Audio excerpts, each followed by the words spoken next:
Welcome to অঙ্ক point. চলে এসেছি ক্লাস 9 কোষে দেখি 15.1 পার্ট 3 ভিডিও নিয়ে।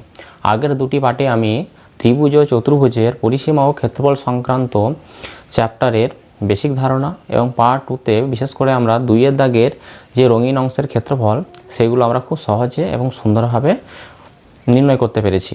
আজকের ভিডিওতে আমরা 3 দাগের অঙ্ক থেকে স্টার্ট করব। চলো তাহলে আর দেরি না করে 3 দাগের অঙ্ক থেকে আজ আমরা শুরু করব। দেখো 3 দাগের অঙ্কে বলা হয়েছে বিরাটি মহাজাতি সঙ্গের আয়তাকার মাঠের দৈর্ঘ্য ও প্রস্থের অনুপাত আছে। দেখো বিরাটি মহাজাতি সঙ্গের আয়তাকার একটা মাঠ আছে, সেই মাঠের দৈর্ঘ্য এবং প্রস্থের অনুপাত দেওয়া আছে এবং মাঠটির চারদিকে একবার হেঁটে এলে 336 মিটার পথ অতিক্রম করা যায়। তাহলে মাঠের ক্ষেত্রফল তোমাকে নির্ণয় করতে বলা হয়েছে। দেখো আমরা আগে একটু ছবির মাধ্যমে অঙ্কটি বুঝে নেব, তাহলে আমাদের অঙ্কটি করতে খুবই সহজ এবং সরল মনে হবে।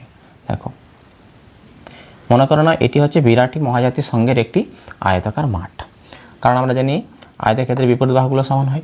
দেখো এই মাঠটির দৈর্ঘ্য আর প্রস্থ অরিজিনালি কত সেটা বলা নেই, কিন্তু এই যে দৈর্ঘ্য আর এই যে প্রস্থ এদের অনুপাতটা কিন্তু বলা আছে। কি অনুপাত বলা আছে? 4:3। 4:3 মানে দৈর্ঘ্য 4 আর এটা হচ্ছে 3, মানে দৈর্ঘ্যের মানটা যদি 4 ইউনিট হয় প্রস্থের মানটা হবে 3 ইউনিট। এবার আমি তো জানি না যে অরিজিনালি দৈর্ঘ্যটা কত আর প্রস্থটা কত। অনুপাত থাকলে কি করবে, এদের সাথে একটা করে x গুণ করে নিতে হয়। আমি ধরে নেব যে দৈর্ঘ্যটা হচ্ছে 4x আর প্রস্থটা হচ্ছে 3x। বুঝতে পেরেছো? তাহলে এই যে আয়তাকার মাঠটা রয়েছে তার দৈর্ঘ্যটা আমি ধরে নিলাম কি 4x এবং প্রস্থটা ধরে নিলাম 3x। ওরা বলেছে এই মাঠটির যদি চারদিকে যদি একবার ঘুরে আসা হয় তাহলে নাকি 336 মিটার পথ অতিক্রম করা যায়। দেখো এটা কিন্তু আমি প্রথম ক্লাসে বলেছি। মনে করো না তুমি এখান থেকে যাত্রাটা শুরু করেছো এই পয়েন্ট থেকে, তাহলে তুমি একটা পাক যদি ঘুরে আসো তাহলে এই যে আয়তাকার মাঠ এই চারপাশের বাহু বা চারপাশে একবার যদি প্রদক্ষিণ করো তাহলে তুমি কতটা পরিমাণ দূরত্ব অতিক্রম করবে? এই আয়তাকার মাঠের পরিসীমা বরাবর অতিক্রম করবে। তাহলে একটা পাক যদি ঘুরে আসা হয় তাহলে 336 মিটার পথ অতিক্রম করে, অর্থাৎ কি এ পরিসীমার পরিমাণ দূরত্ব অতিক্রম করবে। তাহলে এটা কি 336 মিটার, একটা যদি পুরো পাক খায় তাহলে 336 মিটার পথ যায়। অতএব আমরা বলতে পারি আর একটা পাক খাওয়াকে কি বলা হয়? একটা পাক খাওয়াকে আমরা বলি পরিসীমা। তার মানে পরিসীমাটা কিন্তু এখানে দেওয়া আছে 336 মিটার। দেখো তাহলে আমরা একটু লিখে নিই এবার। দেখো দৈর্ঘ্য আর প্রস্থের অনুপাত দেওয়া ছিল 4:3। তাহলে এখানে আমি ধরে নেব যে ধরি আয়তাকার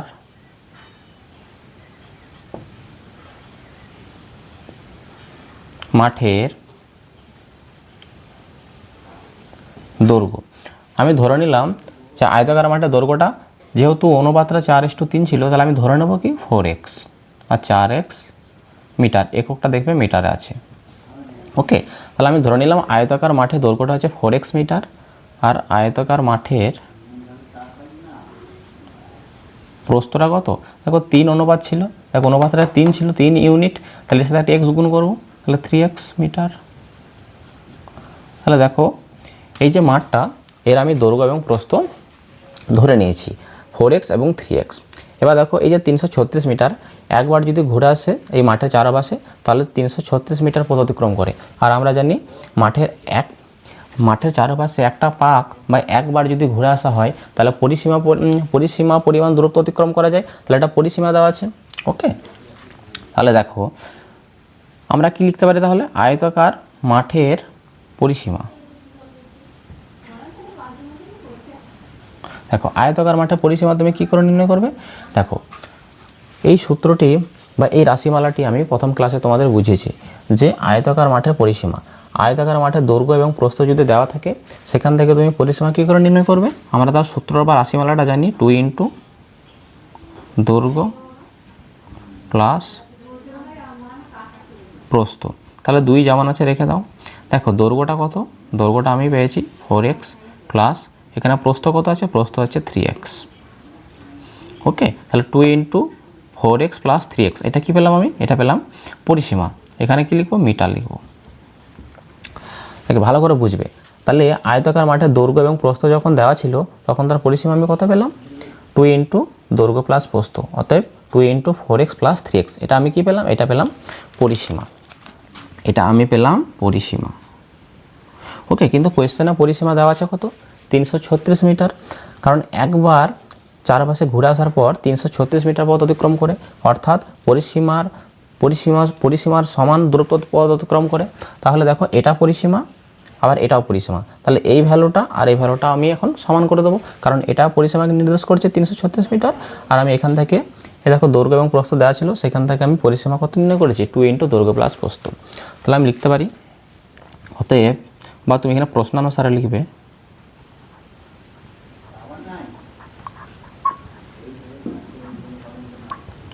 প্রশ্নানুসারে তুমি কি লিখবে? দেখো 336 মিটার, এটা কি দেওয়া আছে? পরিসীমা দেওয়া আছে, আর এটাও আমি পরিসীমা নির্ণয় করেছি, তাহলে দুটোই সমান হবে 2 × 4x + 3x। এটা পরিসীমা, আবার এটাও পরিসীমা 336। দুটোই যেহেতু পরিসীমা, এটা পরিসীমাকে বোঝাচ্ছে এবং এটিও পরিসীমাকে বোঝাচ্ছে, দুটি যেহেতু সমান, তাহলে এখানে তুমি সমান সমান চিহ্ন দেবে। এবার এটাকে একটু সমাধান করে নাও। এই দুইটা দিকে এসে দেখো, এই দুইটা এই 4x + 3x এর সাথে দেখো গুণ আকারে রয়েছে, এর 2 এর পরে কোনো চিহ্ন নেই, তারপরে ব্র্যাকেট শুরু হয়ে গেছে, মানে এখানে কিছু নেই, মানে গুণ আছে। তাহলে এই দুইটা আমি সমানের এই পাশে পাঠিয়ে দিলে ভাগ হবে, মানে দাগের নিচে লিখতে পারি। তাহলে এখানে 4x আর 3x যোগ করলে কত হবে? 7x। সমান সমান চিহ্ন দিয়ে দাও, এখানে 336 যেমন আছে রাখো।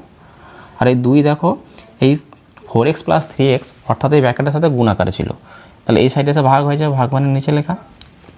এবার কাটাকাটি করে দাও, 2 দিয়ে যদি এটাকে কাটা হয় কত হবে? 2 × 16 = 32, 1 2 × 8 = 16, 168। তাহলে x এর মানটা তুমি কত পাবে? এখানে 168 আছে, আর দেখো 7 আর x, বাম দিকে 7x আছে, x আর 7 এদের মাঝে কোনো চিহ্ন নেই, এদের মাঝে কিছু চিহ্নের মানে কি আছে? গুণ আছে। তাহলে 7 এদিকে এসে ভাগ হয়ে যাবে, মানে নিচে হবে। আবার তুমি কাটাকাটি করো, 7 দিয়ে কেটে দাও, 7 দুগুণে কত হয়? 7 দুগুণে 14, 2 7 4 কত হয়? 28। তাহলে x এর মানটা তুমি কত পেলে? 24 পেলে। তাহলে বুঝতে পেরেছো x এর মানটা তুমি এখান থেকে কত পেলে? x এর মানটা পেলাম আমি 24। দেখো এখানে আমি x এর মানটা যেহেতু নির্ণয় করতে পেরেছি, তাহলে আয়তাকার মাঠের যে দৈর্ঘ্য ছিল 4x মিটার, এই x এর জায়গায় এবার যদি আমি এই 24 যদি বসিয়ে দিই, তাহলে কিন্তু আমি প্রকৃত দৈর্ঘ্য, এবং এই x এর জায়গায় যদি আমি 24 বসিয়ে দিই, তাহলে কিন্তু আমি প্রকৃত প্রস্থ পেয়ে যাব। চলো তাহলে আমরা প্রকৃত দৈর্ঘ্য এবং প্রস্থটা এখানে লিখে ফেলি। তাহলে এখানে লিখবো আমরা যে অতএব আয়তাকার মাঠের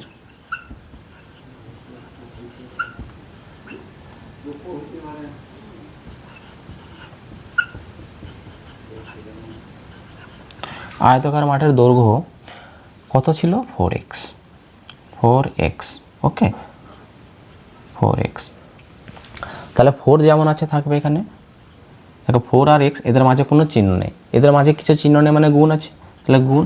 x এর মান কত পেয়েছে? এখানে x এর মান দেখো 24 পেয়েছে, তাহলে x এর জায়গায় তুমি 24 বসাও এখানে। ওকে, এখানে তুমি মিটার লিখবে। তাহলে দেখো 24 এর সঙ্গে যদি 4কে গুণ করা হয় তাহলে কত হবে? 4 4 16 6, হাতে থাকলো 1 4 2 8 আর 1 9, 96 মিটার। তাহলে এই যে আয়তাকার মাঠটা ছিল, তার আমি দৈর্ঘ্যটা কত পেলাম? তার দৈর্ঘ্যটা আমি পেলাম 96 মিটার। বুঝতে পেরেছো? এ দেখো এখানে নির্ণয় করেছি। একই রকমভাবে আয়তাকার মাঠে তুমি প্রস্থটা নির্ণয় করে নাও। আয়তাকার মাঠের প্রস্থ, দেখো প্রস্থ কত ছিল? প্রস্থ ছিল 3x। দেখো 3 যেমন আছে রেখে দাও, গুণ, কারণ 3 আর x এদের মাঝে কোনো চিহ্ন নেই, মানে এরা পাশাপাশি আছে, অর্থাৎ এরা গুণ আকারে রয়েছে। তাহলে 3 আছে যেমন আছে রাখলাম, গুণ। x এর ভ্যালু কত? x এর ভ্যালু হচ্ছে 24। তাহলে x এর জায়গায় x এর মান বসিয়ে দাও 24। তাহলে 3 × 24 কত হয়? 3 4 12 2, হাতে থাকলো 1 3 2 6 আর 1 7, 72 মিটার। তাহলে এই যে প্রস্থ, এই প্রস্থটা কত পেলাম আমি? 72 মিটার। দেখো অরিজিনালি মাঠের দৈর্ঘ্য এবং প্রস্থ আমি নির্ণয় করতে পেরেছি। দেখো প্রশ্নে তোমাকে কি জানতে চেয়েছে? প্রশ্নে জানতে চেয়েছে মাঠের ক্ষেত্রফল। দেখো এই মাঠটা কি ধরনের মাঠ? এই মাঠটা হচ্ছে একটা আয়তাকার মাঠ। আর আয়তাকার কোনো মাঠ, কোনো জমি, কোনো পার্ক, যে কোনোই হোক না, আয়তাকার বলেছে মানে তার ক্ষেত্রফল নির্ণয় করতে হলে আমাকে দৈর্ঘ্যের সাথে প্রস্থ গুণ করতে হবে। দেখো আমি দৈর্ঘ্য এবং প্রস্থ দুটোই কিন্তু এখান থেকে নির্ণয় করতে পেরেছি। তাহলে এই দৈর্ঘ্যের সাথে যদি আমি প্রস্থটা আমি গুণ করে দিই এবার, তাহলে কিন্তু আমি এই আয়তাকার মাঠের ক্ষেত্রফল, অর্থাৎ এই 4টি বাহু দ্বারা এর ভেতরে কতটা ফাঁকা জায়গা রয়েছে এই কতটা জায়গাকে সীমাবদ্ধ বা আবদ্ধ করে রেখেছে সেটাকে ক্ষেত্রফল বলা হয়, সেটা আমরা নির্ণয় করতে পারবো। ঠিক আছে, দেখো আমি উপরের অংশটা একটু মুছে দিচ্ছি।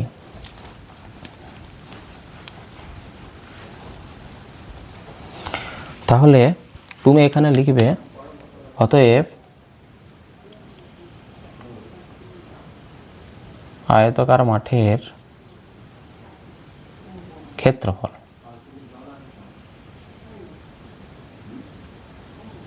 আয়তাকার মাঠের ক্ষেত্রফলটা কী হবে? দৈর্ঘ্য গুণ প্রস্থ। দেখো দৈর্ঘ্য আমরা কত পেয়েছি? দৈর্ঘ্য আমরা পেয়েছি 96 গুণ প্রস্থ আমরা কত পেয়েছি? 72। তাহলে 72। আর আমরা জানি ক্ষেত্রফল সর্বদা কিসে পরিমাপ করা হয়? বর্গ এককে প্রকাশ করা হয়। তাহলে বর্গ কথাটা তো লিখতেই হবে। এবং এখানে দৈর্ঘ্য এবং প্রস্থের একক কী ছিল? মিটার। তাহলে এখানে মিটার লিখতে হবে তোমাকে। তাহলে বর্গ মিটার। বুঝতে পেরেছ? তাহলে এবার তোমরা সাধারণভাবে যেরকম গুণ করো 96 এর 96 এবং 72 সাথে গুণ করো, 96 আর 72। তাহলে 96 এর সাথে যদি আমি 72কে গুণ করি তাহলে কত পাবো? দেখো 6 দুগুণে 12 2, আচ্ছা থাকলো 1, 2 9 18 একে কত হয়? 19, 6 7 কত হয়? 42 এর 2 হাতে থাকলো 4, 9 7 63, 63 আর 4 কত হয়? 67। তাহলে যোগ করে দাও 2, 11 1, 8 9 আর এটা হচ্ছে কত? 6। তাহলে 6912 বর্গ মিটার। তাহলে এটি হয়ে গেল আমাদের তিনের দাগের যে অঙ্কটি ছিল সেই অঙ্কের সঠিক উত্তর। আশা করি তোমরা অঙ্কটি বুঝতে পেরেছো। এবার আমরা চলে যাব 4 দাগের অঙ্কে।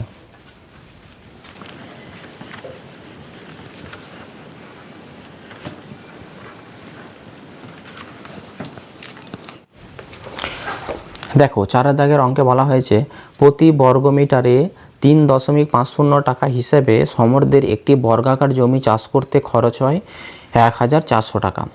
প্রতি মিটারে 8.50 টাকা হিসেবে সমরদের জমিটির 4 ধারে একই উচ্চতার তারের বেড়া দিতে কত খরচ পড়বে হিসেব করে লিখি। দেখো এখানে কি বলা হয়েছে? প্রতি বর্গমিটারে 3.50 টাকা হিসাবে সমরদের একটি বর্গাকার জমি চাষ করতে হবে। এবার যে জমিটা রয়েছে এটা কিন্তু বর্গাকার, অর্থাৎ সেই জমির চারপাশের যে আলগুলো রয়েছে সেই আলগুলো কিন্তু সব একই মাপের। বোঝা গেল? মানে প্রতিটি বাহুর বা প্রতিটি ধারের দৈর্ঘ্য কিন্তু সমান মাপের, তার জন্য এটা হচ্ছে বর্গাকার জমি। আমরা জানি বর্গক্ষেত্রে 4টি বাহুর দৈর্ঘ্য সমান হয়। এখানে যে জমিটা রয়েছে বর্গাকার, প্রত্যেকটা ধারের এই ধার প্রতিটি ধারের দৈর্ঘ্য কী হবে? একই মাপের। বুঝতে পেরেছো? এরকম একটা জমি আছে। এবার বলেছে প্রতি বর্গমিটারে 3.50 টাকা হিসাবে। দেখো প্রতি বর্গমিটার কার একক হয়? ক্ষেত্রফলের একক হয়। মানে প্রতি ক্ষেত্রফলে 3.50 টাকা হিসাবে সমরদের একটি বর্গাকার জমি চাষ করতে মোট খরচ হয়েছে কত? 1400 টাকা। মনে করে নাও এখান থেকে, সাপোজ ধরে নাও এখান থেকে এইটুকুনি অংশ, এইটুকুনি জায়গা, যে জায়গাটা আমি সেট করে দিলাম, মনে করে নাও এই জায়গাটা হচ্ছে 1 বর্গমিটার। বোঝা গেল?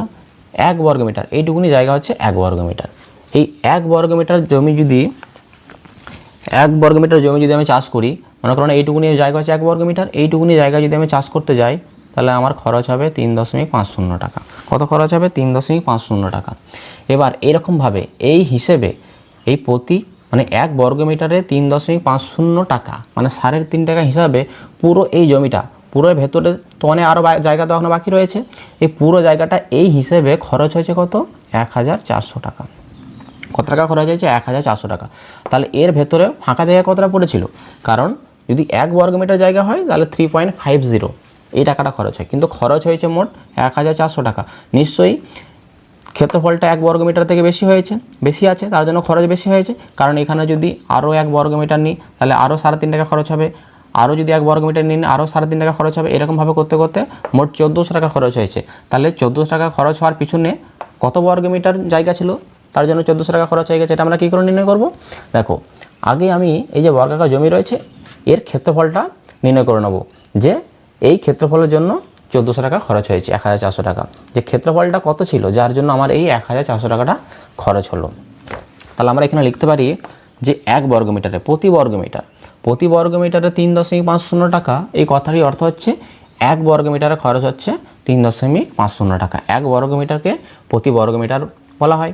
তাহলে আমরা এখানে লিখব যে 1 বর্গ মিটার জমি, 1 বর্গ মিটার জমি, সরি এটাকে ঘুরিয়ে লেখো, তোমরা এখানে লিখবে 3.50 মানে 3.5 টাকা, 3.50 টাকা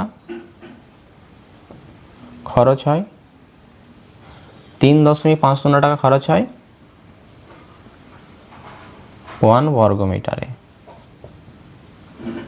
দেখো এই 1 বর্গ মিটারে বা 3.50 টাকা খরচ হয়েছে 1 বর্গ মিটারে, এই কথাটাকে আমি এখানে লিখেছি যে 3.50 টাকা খরচ হয় 1 বর্গ মিটারে। তাহলে 1 টাকা খরচ হয় কত বর্গ মিটারে? 1/3.50 নিচে হবে এত বর্গ মিটারে। তাহলে আমার খরচ হয়েছে মোট কত? 1400 টাকা। তাহলে 1400 টাকা খরচ হয়েছে, তার জন্য এই ক্ষেত্রফলটা কত ছিল সেটা আমরা পাবো এবার। তাহলে 1400 টাকা খরচ হয় 1/3.50 ইন্টু কী করবো 1400 বর্গ মিটারে। বুঝতে পেরেছো? এটাকে এবার আমরা একটু কাটাকাটি করে নেবো। দেখো এখানে 1/3.50 আছে, এই দশমিকটাকে তুমি তুলে দাও, এই দশমিক তুমি তুলে দাও। দশমিক তোলার জন্য কি হবে? সঙ্গে সঙ্গে একটা উপরে 1 লিখবে, আর দশমিকের পরে একটা দুটো ডিজিট বা অঙ্ক আছে, তাহলে দুটো শূন্য হবে এখানে। বুঝতে পেরেছো? তাহলে দেখো এবার তুমি একটু কাটাকাটি করে নাও, এই শূন্যের সাথে এই শূন্যটা কেটে দাও। এবার দেখো 7 দিয়ে কাটবে, 7 দিয়ে যদি 35 কাটা হয় 7 5 35 হয়, আর 1400কে যদি 7 দিয়ে কাটা হয় কত হবে? 7 2 × 14, দুটো শূন্য এখানে বসিয়ে দাও। 5 দিয়ে এটাকে কেটে দাও, 5 4 20, একটা শূন্য 40। তাহলে দেখো এখানে 1 গুণ 10 আর এখানে 40 পড়ে রয়েছে, তাহলে আমি কত পাচ্ছি? 10 আর 40 গুণ করলে কত হয়? 400। তাহলে 400 বর্গ মিটার। তাহলে বুঝতে পেরেছো যে এই যে এর ভেতরে 400 বর্গ মিটার ফাঁকা জায়গা পড়ে রয়েছে, যার জন্য 1400 টাকা খরচ হয়েছে। বুঝতে পেরেছো? তাহলে বর্গক্ষেত্রের আমরা কি নির্ণয় করতে পারলাম? এই বর্গক্ষেত্রটা যে বর্গাকার জমিটা ছিল তার ক্ষেত্রফল আমরা নির্ণয় করতে পেরেছি কত? 400 বর্গ মিটার। দেখো এর ভেতরে ফাঁকা জায়গা পড়ে রয়েছে 400 বর্গ মিটার। ওকে, এবার দেখো এখানে নির্ণয় করতে কি হবে তোমাকে? এখানে নির্ণয় করতে হবে যে প্রতি মিটারে 8.50 টাকা হিসাবে সমর্থের জমিটি চারধারে, এই যে জমিটা ছিল সমর্থের বর্গাকার জমি, এর চারধারে, এই চারধারে যেটা আমি লাল কালিতে মার্ক করছি, এই চারধারে বেড়া দেবে। আর আমরা জানি কোনো জমির চারধারে বেড়া দেওয়ার অর্থ হচ্ছে পরিসীমা বরাবর বেড়া দেওয়া। তাহলে সে পরিসীমা বরাবর বেড়া দিতে চাইছে, এবং যে হিসাবে মানে তার জন্য এই বেড়া দেওয়ার জন্য যে হিসাবে টাকাটা খরচ হবে সেটা হচ্ছে 1 মিটার জায়গা, যদি এখান থেকে এটা মনে করো না 1 মিটার জায়গা, এই 1 মিটার জায়গা বেড়া দিতে খরচ হয় 8.50 টাকা। তাহলে টোটাল জমিটা, পুরো জমির চারধারে বেড়া দিতে কত খরচ হবে? তার জন্য তোমাকে কি নির্ণয় করতে হবে? তার জন্য এই জমিটা তোমাকে পরিসীমা নির্ণয় করতে হবে, নাহলে তো আমি বুঝতে পারবো না যে বাইরে চারদিকে বেড়া দিতে কত খরচ পড়বে। আর বর্গক্ষেত্রে পরিসীমা বের করার ফর্মুলা কি? 4 গুণ বাহু। দেখো 4 গুণ বাহু, এটা হচ্ছে বর্গক্ষেত্রের পরিসীমা। তাহলে পরিসীমা নির্ণয় করতে হলে আমাকে আগে বাহু জানতে হবে। বোঝা গেল? কিন্তু আমি এখানে এই বর্গাকার জমিটার ক্ষেত্রফল আমরা নির্ণয় করতে পেরেছি যে 400 বর্গ মিটার। তাহলে আমি বাহু না নির্ণয় করলে এই বর্গাকার জমির কিন্তু পরিসীমা নির্ণয় করতে পারবো না, আর পরিসীমা না নির্ণয় করলে কত খরচ করবে বেড়া দিতে সেটা আমরা ফাইন্ড আউট করতে পারবো না। তাহলে আমার প্রথম কাজ হবে, এই যে ক্ষেত্রফল পেয়েছি বর্গাকার জমির 400 বর্গ মিটার, এখান থেকে আমাকে আগে বাহু নির্ণয় করে নিতে হবে, কারণ বাহু না নির্ণয় করতে পারলে আমি পরিসীমা নির্ণয় করতে পারবো না। বুঝতে পেরেছো? তাহলে আমরা এবার লিখব কি, যে বর্গাকার জমির প্রতিটি ধারের দৈর্ঘ্য, এই প্রত্যেকটা ধারের দৈর্ঘ্য আমি নির্ণয় করতে চাইছি, কারণ প্রত্যেকটা ধার সমান হবে। তাহলে এখানে আমরা লিখব যে বর্গাকার জমির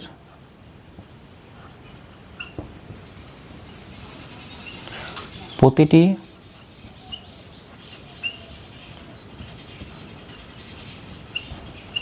ধারের দৈর্ঘ্য। দেখো এই জায়গাটা তোমরা একটু ভালো করে বুঝবে। তাহলে বর্গাকার জমিটার ক্ষেত্রফল আমরা জানি, এর প্রত্যেকটা ধারের আমি দৈর্ঘ্য নির্ণয় করতে চাইছি। তাহলে ক্ষেত্রফল দেওয়া থাকলে সেখান থেকে যদি প্রতিটা ধারের দৈর্ঘ্য আমি নির্ণয় করতে চাই, তাহলে আমরা কি পাবো? কী করে নির্ণয় করব? এই যে ক্ষেত্রফল তার বর্গমূল নির্ণয় করে দিতে হয়, ক্ষেত্রফলের বর্গমূল নির্ণয় করে দিতে হবে। মানে 400 400 যে ক্ষেত্রফল তার বর্গমূল তোমাকে নির্ণয় করতে হবে। তাহলে এখানে আমি কি লিখব, মিটার লিখব। তাহলে দেখো, আর তোমরা জানো 400 বর্গমূল কত হয়, 400 বর্গমূল হয় 20। কত হয়, 20। বুঝতে পেরেছো? তাহলে 400 বর্গমূল হয় 20। এটা কি করে আসছে দেখো, 400কে তোমরা উৎপাদকে ভাঙবে এরকমভাবে। 2 দিয়ে দাও প্রথমে, 2 2 4, দুটো শূন্য বসাও, 200। 2 দিয়ে আবার দাও 100, আবার 2 দিয়ে দাও 50, আবার 2 দিয়ে দাও 25, 5 দিয়ে দাও, 5 5 25।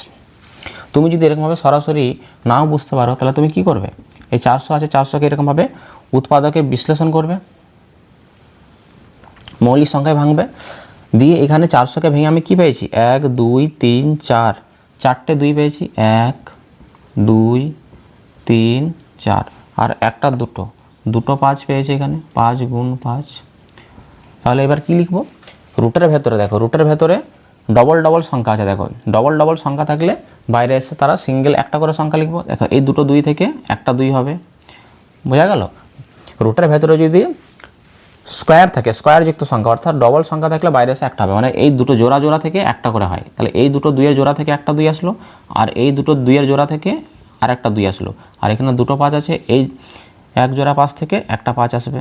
বুঝতে পেরেছো? তাহলে 2 2 4 আর 4 5 কত হয়, 20। তাহলে 20 মিটার। তাহলে বুঝতে পেরেছো, এই যে বর্গাকার জমিটা ছিল এর প্রত্যেকটা ধারের দৈর্ঘ্য আমি কত পেলাম, 20 মিটার করে পেলাম, 20।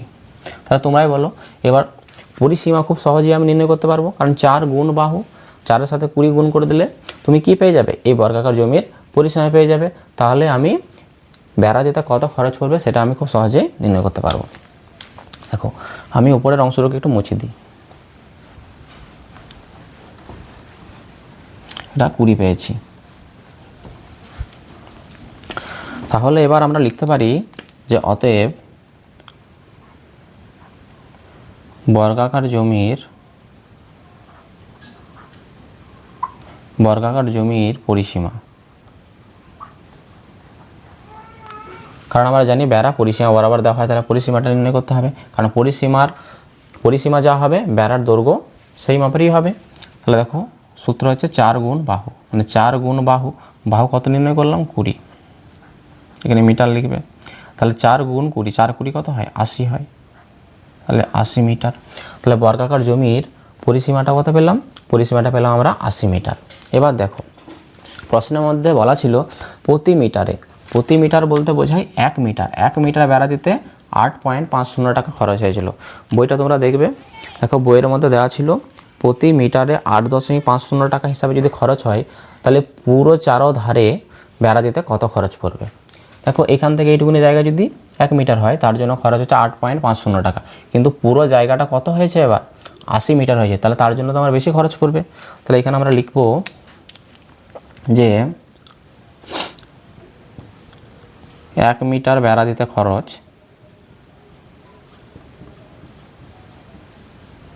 1 মিটার বেড়া দিতে খরচ, 1 মিটার বেড়া দিতে কত খরচ হয়, 1 মিটার বেড়া দিতে খরচ হয়, কোয়েশ্চেনের মধ্যে দেওয়া ছিল 8.50 টাকা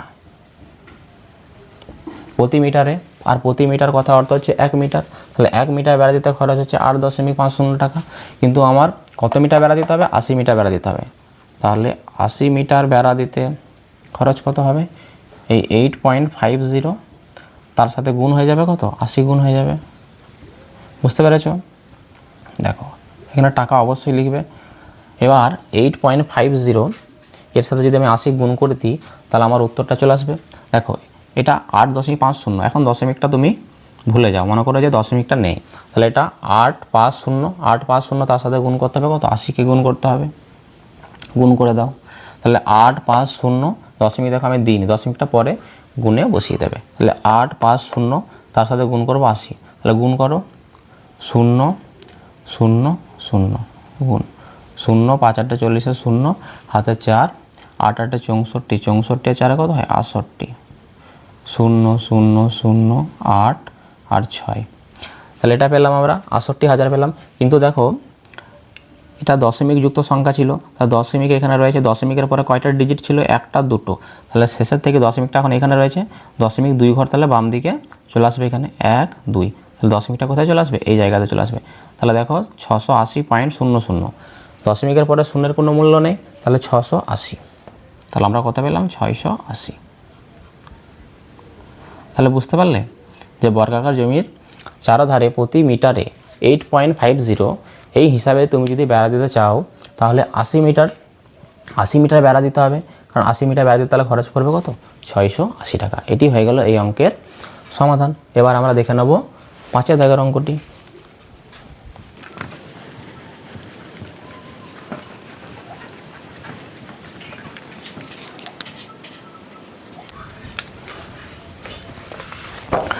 দেখো 5 দাগের অঙ্কে বলা হয়েছে সুহাসদের আয়তাকার জমির ক্ষেত্রফল হচ্ছে 500 বর্গমিটার। একটি আয়তাকার জমি আছে, সেই জমির ক্ষেত্রফলটা দেওয়া আছে 500 বর্গমিটার। অর্থাৎ যে আয়তাকার জমির যে দৈর্ঘ্য এবং প্রস্থ, সেই দৈর্ঘ্য এবং প্রস্থগুলো দ্বারা মাঝখানে যে অঞ্চলটা সীমাবদ্ধ রয়েছে তার মানটা হচ্ছে কত, 500 বর্গমিটার। জমিটির দৈর্ঘ্য 3 মিটার যদি কমিয়ে দিই এবং প্রস্থ যদি 2 মিটার বাড়ানো হয় তাহলে জমিটি আর আয়তাকার থাকবে না, সেটি একটা বর্গাকার শেপ নেবে। তাহলে সুহাসদের জমির দৈর্ঘ্য এবং প্রস্থ কত হবে সেটি তোমাকে হিসাব করতে বলা হয়েছে। দেখো আগে আমরা একটু ছবির মাধ্যমে অঙ্কটি বোঝার চেষ্টা করব। দেখো মনে করো না এটি একটা আয়তাকার জমি, এই জমির দৈর্ঘ্য এবং প্রস্থ এটা তোমাকে নির্ণয় করতে হবে। প্রাথমিক অবস্থায় এই দৈর্ঘ্য কিন্তু প্রস্থ দেওয়া নেই, কারণ এটা তো নির্ণয় করতে হবে আমাদের। কিন্তু কোনটা দেওয়া আছে, তথ্য আমাদের বলে দিয়েছে যে এই যে এটা হচ্ছে আয়তাকার জমির কি দৈর্ঘ্য, আর এটা কি আয়তাকার জমির প্রস্থ। তাহলে এই যে এটাও প্রস্থ এবং এটাও দৈর্ঘ্য, কারণ আয়তক্ষেত্রে বিপরীত বাহুগুলো কি হয়, সমান হয়। তাহলে এই 4টি বাহু দ্বারা ভেতরে যে অঞ্চলটা সীমাবদ্ধ রয়েছে, অর্থাৎ এটাকে তো আমরা ক্ষেত্রফল বলি, মানে এর ভেতরের জায়গা কত, 500 বর্গমিটার। এই আয়তাকার জমির ক্ষেত্রফলটা কিন্তু এই কোয়েশ্চেনে কিন্তু বলা আছে 500 বর্গমিটার। দৈর্ঘ্য প্রস্থ তোমাকে হিসাব করতে হবে।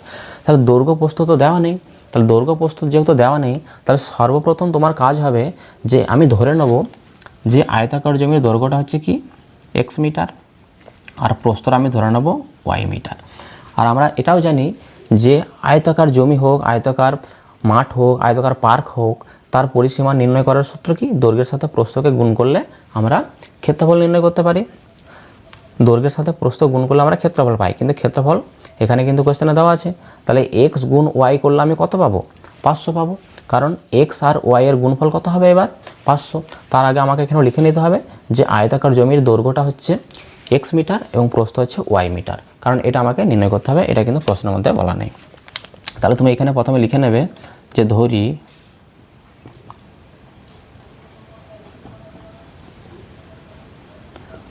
আয়তাকার জমির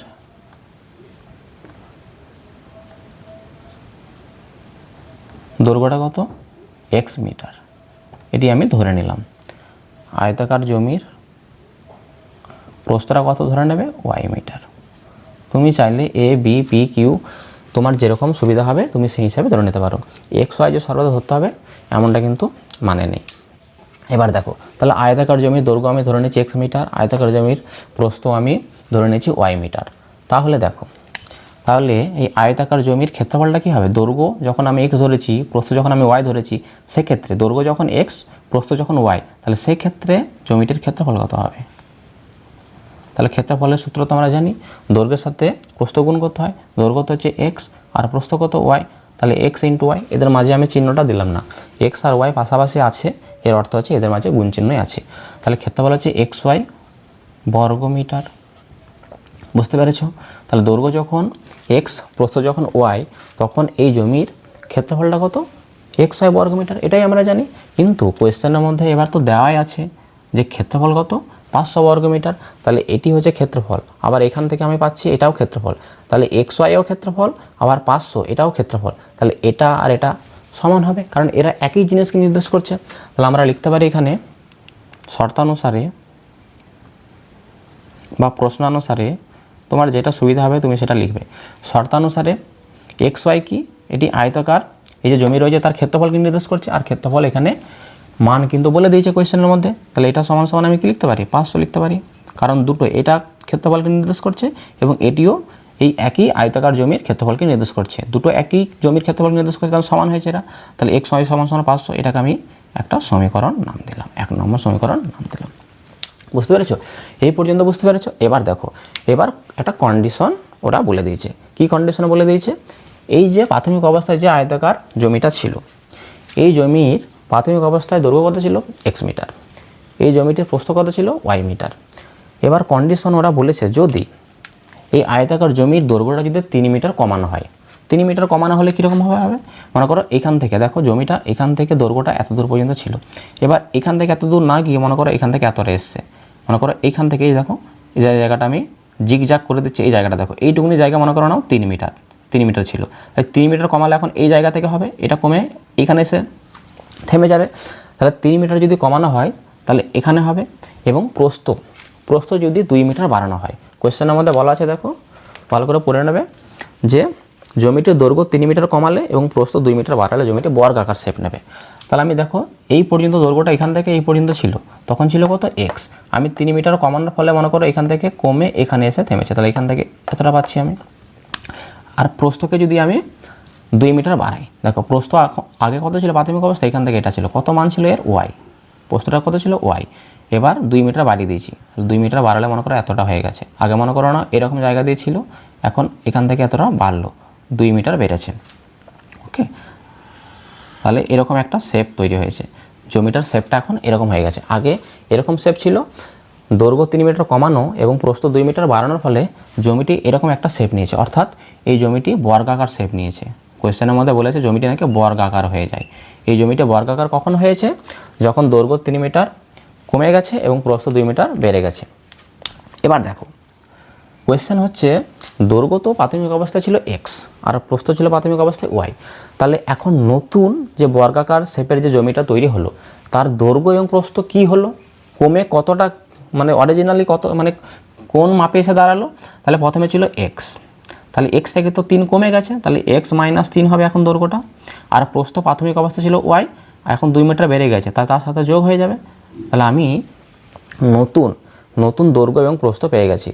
মানে দৈর্ঘ্য যদি 3 মিটার কমানো হয়, কমালে কী হয়? বিয়োগ করতে হবে, প্রথমে যা ছিল তার থেকে 3 মিটার বিয়োগ করে দেবো, কমে গেছে যেহেতু। আর প্রস্থ ছিল আগে y, যেহেতু বেড়ে গেছে তাহলে যোগ করে দিতে হবে, তার থেকে বেশি হবে, আগের থেকে বেশি হবে 2 মিটার, তার জন্য যোগ করেছি এখানে। বুঝতে পেরেছো? তাহলে দৈর্ঘ্য 3 মিটার কমালে হবে x - 3 আর প্রস্থ 2 মিটার বাড়ালে হবে y + 2। তাহলে এই কথাটা আমরা এখানে লিখে নেব। তাহলে এখানে লিখবে যে দৈর্ঘ্য 3 মিটার কমালে দৈর্ঘ্য হবে কত হবে? আগে ছিল প্রাথমিক অবস্থায় x, এখন 3 মিটার কমিয়ে দিচ্ছি, মানে কমে যাবে, মানে বিয়োগ করে দিতে হবে x - 3 মিটার। ওকে, এবং প্রস্থ 2 মিটার বাড়ানোর কথা বলা হয়েছে। প্রস্থ 2 মিটার বাড়ালে প্রস্থ হবে কত? হবে প্রস্থ প্রাথমিক অবস্থা ছিল কত? y, এখন 2 মিটার বাড়িয়ে দেওয়া আছে, মানে বেশি হবে, তাহলে যোগ করতে হবে, তাহলে y + 2 মিটার। এবার দেখো তাহলে জমিটি বর্গাকার শেপ নিয়েছে, আর আমরা জানি দেখো জমিটা যদি বর্গাকার শেপ নেয় তাহলে বর্গক্ষেত্রে আমরা জানি 4টে বাহু দৈর্ঘ্য সমান হয়। দেখো এই 4টে বাহু দৈর্ঘ্য কী হয়ে যাবে? সমান হয়ে যাবে, একই মাপের হয়ে যাবে। তাহলে এই বাহু এই যে 4টে বাহু আছে, এই 4টে বাহু দৈর্ঘ্য সমান হবে, কারণ বর্গাকার শেপ। তাহলে দেখো এইখানে যে এই মাপটা x - 3 আর এখানে যে y + 2, এরা কী হয়ে যাবে? সমান হয়ে যাবে, কারণ এই মাপ, এই বাহুর পরিমাপ এবং এই বাহুর পরিমাপ সমান হবে।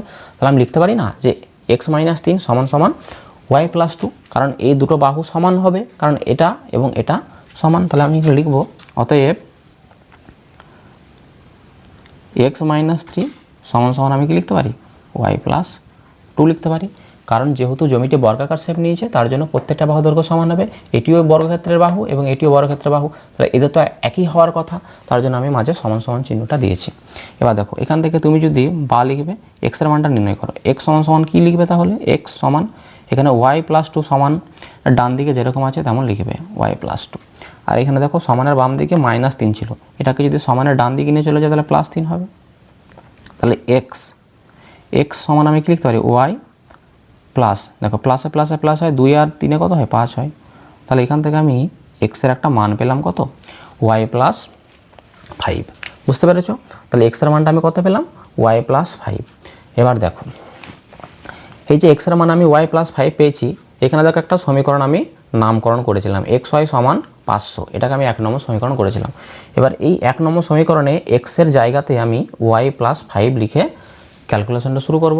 দেখো এখানে এক্স আছে, এক্সের জায়গায় এক্স লিখবো না, এক্সের দেখো মান পেয়েছি এক্স সমান সমান কত, ওয়াই প্লাস 5, মানে এক্সের জায়গায় আমি ওয়াই প্লাস 5 লিখতে পারি, কারণ এরা এক্স এবং ওয়াই প্লাস 5 এখন সমান হয়ে গেছে। দেখো এবার আমি উপরের অংশ একটু মুছে দিচ্ছি।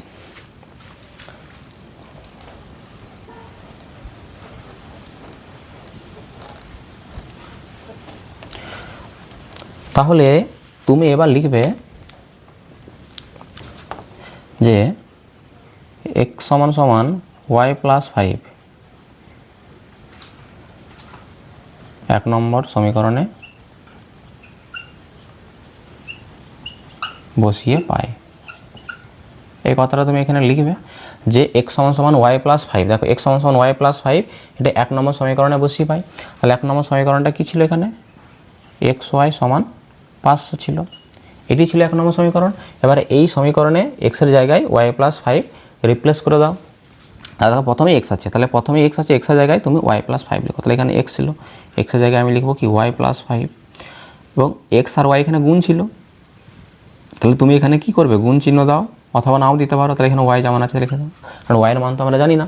তাহলে এক্সের জায়গায় লিখলাম কি ওয়াই প্লাস 5, আর এক্স আর ওয়াই এরা পরস্পর এখানে পাশাপাশি আছে, মানে গুণ আছে, তাহলে ওয়াইটা এর পাশে গুণ করে লিখতে হবে তোমাকে, ঠিক আছে, সমান 500। ওকে, দেখো এবার তুমি কি করবে, এবার তোমার কাজ হবে এই যে ওয়াই প্লাস 5 আর বাইরে রয়েছে ওয়াই, এটা গুণ আকারে রয়েছে, গুণ করে দাও। ওয়াইয়ের সাথে যদি আমি ওয়াইকে গুণ করি তাহলে কী হবে, ওয়াইয়ের স্কোয়ার হবে, আর ওয়াইয়ের সাথে যদি 5কে গুণ করি কত হবে, প্লাস আছে এখানে প্লাস 5 ওয়াই হবে, আর সমান এদিকে 500 যেমন আছে রেখে দাও। দেখো সমানের ডান দিকে 500 আছে, এটাকে আমি সমানের বাম দিকে নিয়ে চলে আসবো, তাহলে মাইনাস হবে, এই 500-র আগে কিছু নেই মানে কি আছে, প্লাস আছে, এটা যদি বাম দিকে চলে যায় তাহলে কি মাইনাস হবে, ওয়াই স্কোয়ার যেমন আছে রেখে দাও, প্লাস 5 ওয়াই, আর প্লাস 500 এদিকে আছে মাইনাস 500 হবে। তাহলে ডান দিকে তো সংখ্যা পুরো বাম দিকে চলে গেছে, তাহলে এই দিকটা তো ফাঁকা হয়ে যাচ্ছে, তার মানে এদিকে 0 পড়ে থাকলো, কিছুই পড়ে থাকলো না, মানে 0 রয়েছে। এবার দেখো কি করবে, এবার তুমি এটাকে মিডল টার্ম ফ্যাক্টরাইজেশন করে এটাকে ভেঙে দাও, বুঝতে পেরেছো। মিডল টার্ম ফ্যাক্টরাইজেশন কী করে তোমরা এগুলো ক্লাস 7-এ 8-এ শিখেছো। দেখো 500 আছে এখানে, মিডল টার্ম ফ্যাক্টরাইজেশন করার সিস্টেম কি, এই যে শেষে এখানে যে পদটা রয়েছে দেখো 500 রয়েছে, তুমি এই 500কে এমন দুটি সংখ্যার গুণফল হিসেবে প্রকাশ করবে, এই 500কে এমন দুটি সংখ্যার গুণফল হিসেবে প্রকাশ করবে যাদেরকে গুণ করলে 500 হবে। আবার দেখো 500-এর আগে কী আছে, বিয়োগ চিহ্ন, তাহলে বিয়োগ করলে আবার মাঝে যে সংখ্যাটা আছে অর্থাৎ 5, এই 5 যেন চলে আসে। দেখো সংখ্যা দুটি কি 25 গুণ 20, তুমি 25-এর সঙ্গে যদি 20-কে গুণ করো তাহলে কত পাবে, তুমি 500 পাবে। আবার এই 25 থেকে তুমি যদি 20 মাইনাস করে দাও তাহলে কত পাবে, 5 পাবে। আমি কি বলেছি, শেষে যে পদটা থাকবে তাকে এমন দুটি সংখ্যা খোঁজো, এমন দুটি সংখ্যা তুমি খুঁজবে যাদের গুণ করলে 500 হবে। আবার এই 500-এর আগে যেহেতু মাইনাস আছে, আবার মাইনাস করলে সেই দুটো সংখ্যাকেই মাইনাস করলে যেন আবার মাঝের পদটা চলে আসে। তাহলে আমি সেই সংখ্যা জোড়া আমি কত পেয়েছি, 25 আর 20, যাদের গুণ করলে 500, আবার বিয়োগ করলে মাঝের 5টাও আসছে। দেখো তাহলে এটাই আমি লিখবো, তাহলে ওয়াই স্কোয়ার প্লাস এই 5 ওয়ার জায়গায় আর 5 ওয়াই লিখবো না, আমি এটা লিখবো আমি 25 মাইনাস 20।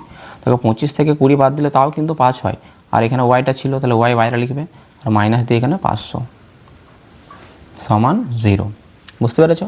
তাহলে এখানে ওয়াই স্কোয়ার যেমন আছে রেখে দাও, প্লাসে দেখো এবার এই যে এই 25-এর সাথে ওয়াইকে গুণ করবো, প্লাস এখানে প্লাস আছে, এখানে প্লাস আছে, প্লাসে প্লাসে প্লাস হয়, 25 তার সাথে ওয়াইকে গুণ করলে কত হয়, 25 ওয়াই প্লাস, আর এখানে মাইনাস, প্লাসে মাইনাস কি হয়, মাইনাস হয়, 20-এর সাথে ওয়াইকে গুণ করলে কত হয়, 20 ওয়াই, আর এখানে মাইনাস দিয়ে 500 সমান 0, বুঝতে পেরেছো। এবার দেখো, এবার এখানে মোট 4টে পদ আছে, দেখো এখানে এই দুটো পদ যেটা আমি আন্ডারলাইন করলাম, এবং এখানে এই দুটো পদ, এই প্রথম দুটো পদ থেকে কিছু কমন নেব, এবং শেষের দুটো যে পদ রয়েছে সেখান থেকে আমি কিছু কমন নেওয়ার চেষ্টা করব। তাহলে এখানে দেখো, এখানে ওয়াই স্কোয়ার আছে, ওয়াইয়ের মাথায় 2 লেখা আছে মানে ওয়াই স্কোয়ার, এখানে দুটো ওয়াই আছে, আর এখানে 25 আছে আর ওয়াই আছে, 25 গুণ ওয়াই রয়েছে। তাহলে এই পদ আর এই পদ দুটোর পদের মধ্যে কি আমি মিল পাচ্ছি, দেখো 2 জায়গাতেই ওয়াই আছে, এখানে ওয়াই আছে, এখানে ওয়াই আছে, কিন্তু এখানে 25 আছে, এখানে তো কোনো সংখ্যাই নেই, সংখ্যা কমন নেওয়ার কোনো প্রশ্নই নেই, কমন 2 জায়গাতেই আছে ওয়াই। দেখো তাহলে ওয়াইটা 2 জায়গাতে যেটা আছে সেটাই কমন নেব, ওয়াই। দেখো এটা আমি মুছে দিচ্ছি আন্ডারলাইনটা, ওয়াই। তাহলে দুই জায়গায় যেহেতু ওয়াই আছে, ওয়াইটা কমন নিয়ে নাও। তাহলে ওয়াই কমন নিয়ে নিলে এখানে দুটো ওয়াই ছিল, ওয়াইয়ের মধ্যে স্কোয়ার মানে এখানে দুটো ওয়াই ছিল, তার মধ্যে একটা ওয়াই বাইরে কমন চলে এসেছে। তাহলে এখানে আর একটা পড়ে থাকবে ওয়াই, এখানে প্লাসটা দেবে 25 গুণ ওয়াই, 25 ওয়াই ছিল এখানে, তার মধ্যে ওয়াইটা বাইরে চলে গেছে, এখানে শুধু 25টা পড়ে থাকবে 25, ব্র্যাকেট বন্ধ করে দাও। দেখো এখানে -20 ওয়াই আর এখানে 500। তাহলে এই দুটো পদ থেকে কি কমন নেব? দেখো এখানে 20 আছে, এখানেও সংখ্যা আছে, সংখ্যা কমন যেতে পারে, কিন্তু এখানে ওয়াই আছে, কিন্তু এখানে তো কোনো ওয়াই নেই, ওয়াই কমন তো যাবে না এখানে। তাহলে দেখো আমি কি কমন নিতে পারি, এখানে 20 আছে, এখানে 500 আছে, দুটো সংখ্যাকে দেখো এই পদ আর এই পদ দুটোকে 20 দিয়ে ভাগ করা যায়, তাহলে তুমি 20 কমন নিয়ে নেবে। 20কে 20 দিয়ে ভাগ করা যায়, আবার 500কে কিন্তু 20 দিয়ে ভাগ করা যায়, তাহলে আমি 20 কমন নিয়ে নেবো। তাহলে 20 যদি কমন নিয়ে নেই এখান থেকে, তাহলে এখানে শুধু ওয়াইটা পড়ে থাকবে, আর এখানে এই মাইনাস আর মাইনাস কী হবে প্লাস। এবারে 500কে যদি দেখো এই 500 আছে এখানে, আমি কমন নিয়েছি কত 20, তাহলে 500কে যদি আমি যে সংখ্যাটা কমন নিয়েছি সেটা দিয়ে যদি ভাগ করি তাহলে কত পাবো, 0 0 কাটো 2 25 কত হয় 50, তাহলে 25 পেলাম আমি এখানে। তোমরা সর্বদা মনে রাখবে এই যে এই ব্র্যাকেটের মধ্যে যেটা থাকে এখানে কিন্তু সেম চিহ্ন সমেত কিন্তু সেটাই কিন্তু আসবে, তবে কিন্তু তোমার অঙ্ক ঠিক হবে, তুমি বুঝবে। তাহলে এখানে ওয়াই প্লাস 25 আর এখানে ওয়াই প্লাস 25 রয়েছে, আর এখানে দেখো ওয়াই আর এখানে আছে -20। এবার তুমি কি করবে, দেখো এই একটা পদ আর এখান থেকে এই একটা পদ, দুটো পদ, এই দুটো পদের মধ্যে এবার কি মিলবে, এখানে ওয়াই প্লাস 25 আছে, এবার এখানে ওয়াই প্লাস 25 আছে, তাহলে ওয়াই প্লাস 25 তুমি কমন নেবে। তাহলে ওয়াই প্লাস 25 যদি তুমি কমন নিয়ে নাও, তাহলে এখানে পড়ে রয়েছে কি, এই পুরোটা থেকে যদি আমি ওয়াই প্লাস 25 কমন নিই, এখানে ওয়াই পড়ে রয়েছে ওয়াই, আর এই পদটা থেকে আমি ওয়াই প্লাস 25 কমন নিয়ে নিয়েছি, তাহলে এখানে পড়ে রয়েছে কি -20, এটা লিখবে। তাহলে বুঝতে পেরেছো, তাহলে এখানে আমি এটা সমান সমান এখানে 0 লিখবে 0, তাহলে ওয়াই প্লাস 25 ইন্টু ওয়াই -20 সমান সমান 0, এটা আমি এখান থেকে পেলাম। দেখো পাশের আমি ছবিগুলো একটু মুছে দিচ্ছি, তোমরা আশা করি বুঝতে পেরেছো। এবার দেখো, এবার তোমার কাজ হবে এই যে এখানে কিছু নেই মানে গুণ আছে, দেখো এই একটা পদ আর এই একটা পদ, দুটো পদের গুণফল 0, দুটি পদের গুণফল যদি 0 হয়, দেখো এই পদ এবং এই পদ দুটো পদের গুণফল যদি 0 হয়, এই পদটার মানটা 0 হতে পারে, মানে এটা সমান সমান 0 হতে পারে, এটার ভ্যালু 0 হতে পারে, কিংবা এটার ভ্যালু 0 হতে পারে, যে কোনো একটা ভ্যালু যদি 0 হয় তার সাথে গুণ করলে 0 হবে। তাহলে দুটো পদের গুণফল যদি 0 হয় তাহলে পৃথকভাবে তারা 0 হবে, এটা সমান সমান 0 হবে, আবার এটা সমান সমান 0 হবে। তাহলে আমি এখানে লিখতে পারি ওয়াই প্লাস 25, বেশ ব্র্যাকেট দেওয়ার কোনো প্রয়োজন নেই, এটা সমান 0 লিখবে, ওয়াই প্লাস 25 এটা সমানও 0, আবার ওয়াই -20 এটা সমানও 0 লিখবে। তাহলে ওয়াইয়ের মানটা এখান থেকে আমি কী পাবো, সমান +25 যদি সমানের এই পাশে চলে আসে তাহলে -25 হবে, আর এখানে তুমি কী পাচ্ছ ওয়াইয়ের ভ্যালুটা, ওয়াই সমান কী পাবে, এই -20 আছে, সমানের ডান দিকে চলে আসলে +20 হয়ে যাবে। তাহলে ওয়াইয়ের আমি এখানে দুটো মান পেয়েছি, দেখো ওয়াইয়ের মান একটা -25 পেয়েছি, আর এটা হচ্ছে প্লাস, এই 20টাকে কিছু নেই মানে প্লাস আছে 20 পেয়েছে। এবার তোমরা বলো ওয়াইয়ের ভ্যালু আমরা কী ধরেছি, ওয়াই কী ধরেছিলাম, ওয়াই আমরা প্রশ্নের মধ্যে ধরে নিয়েছিলাম আয়তাকার জমির কি প্রস্থ।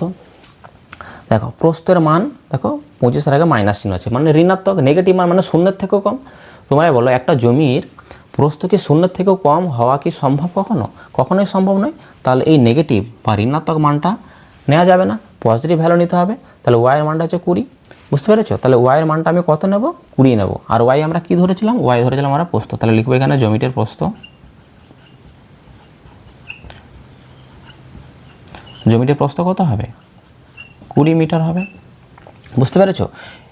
এবং তোমাকে এখান থেকে দৈর্ঘ্য নির্ণয় করতে বলেছে, দৈর্ঘ্য এবং প্রস্থ দুটোই। তাহলে জমিটির দৈর্ঘ্য কত হবে,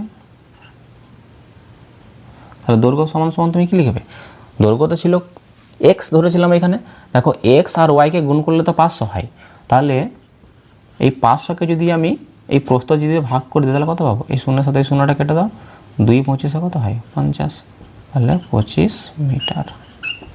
কারণ x আর y মানে দৈর্ঘ্য আর প্রস্থকে গুণ করলে 500, তার মধ্যে আমার প্রস্থ জানা আছে, তাহলে দৈর্ঘ্যটা কী করে নির্ণয় করবে, 500কে মানে ক্ষেত্রফলকে প্রস্থ দিয়ে ভাগ করে দেবে, তাহলে 25 পেলাম। তাহলে এটি হয়ে গেল এই অঙ্কের সঠিক উত্তর। এবার আমরা চলে যাব পরের অঙ্কে।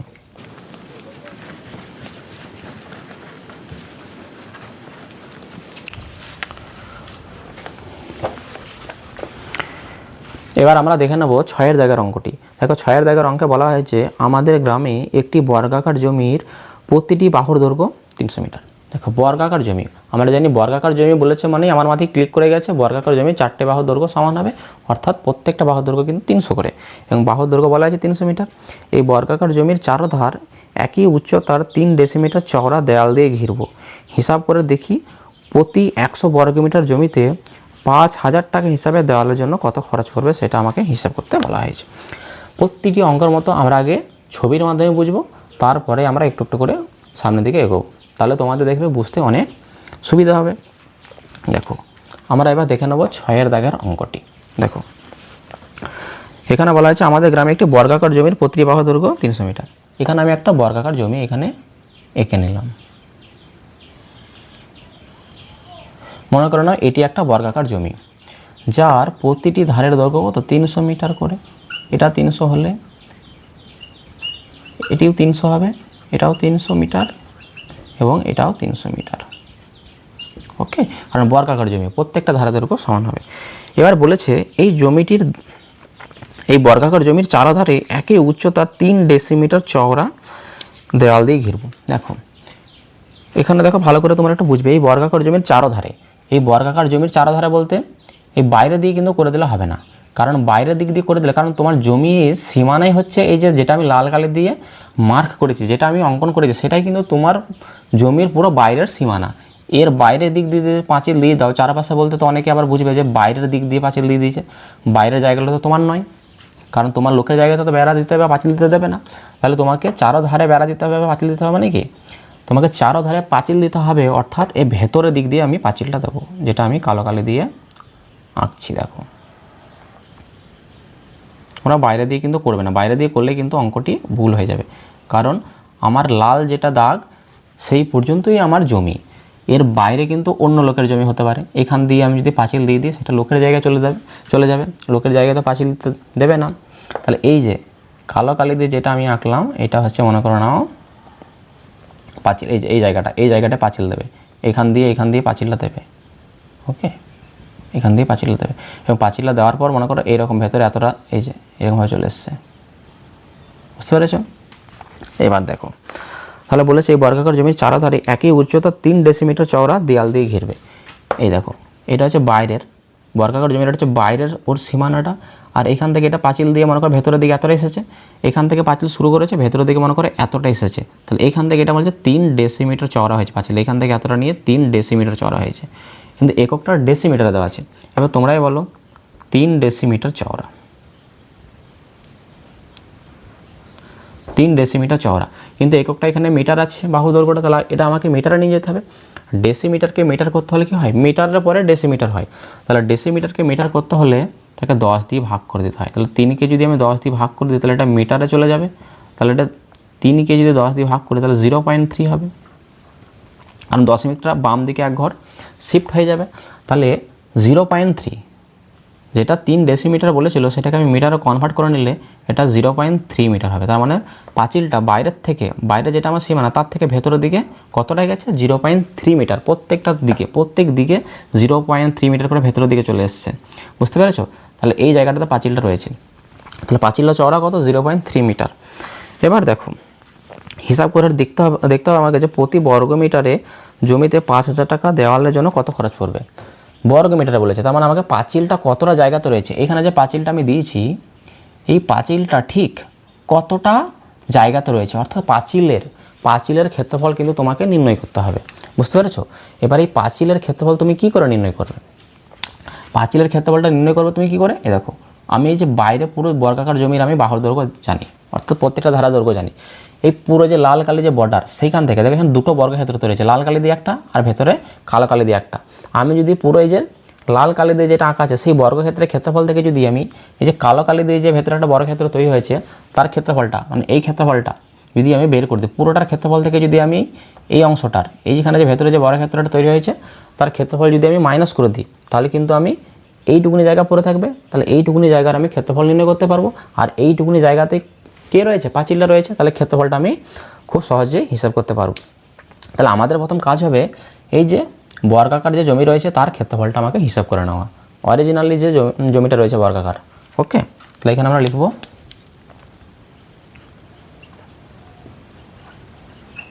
বর্গাকার জমির ক্ষেত্রফল। বর্গাকার জমির ক্ষেত্রফল কি হবে, আমরা জানি বর্গক্ষেত্রের ক্ষেত্রফল নির্ণয় করার ফর্মুলা হচ্ছে বাহু গুণ বাহু বা বাহুর স্কয়ার।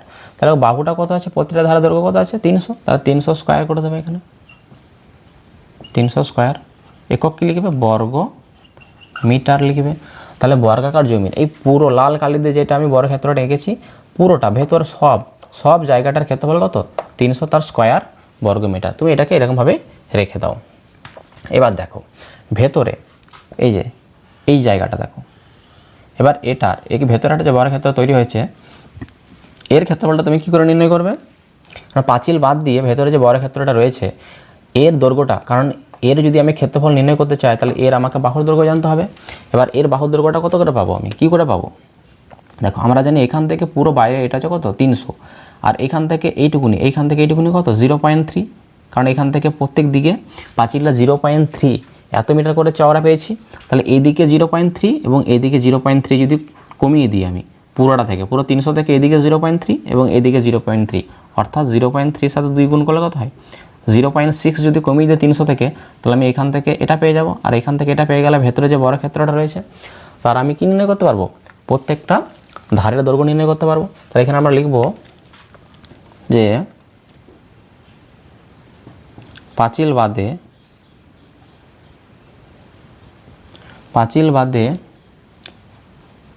বর্গাকার জমির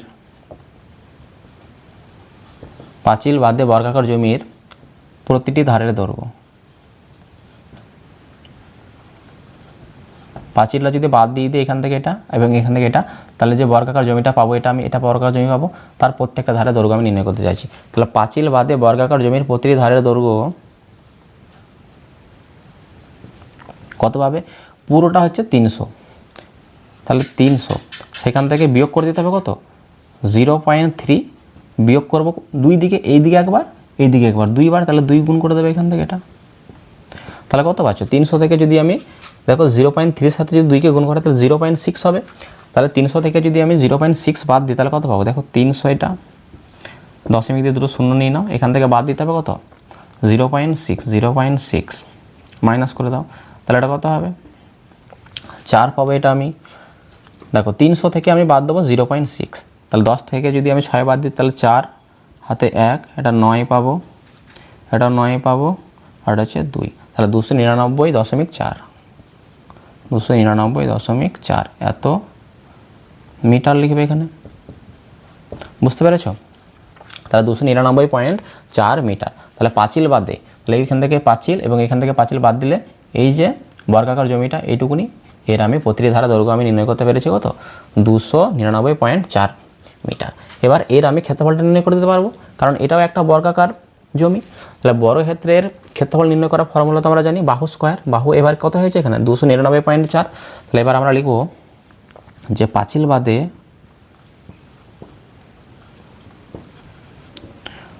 বর্গাকার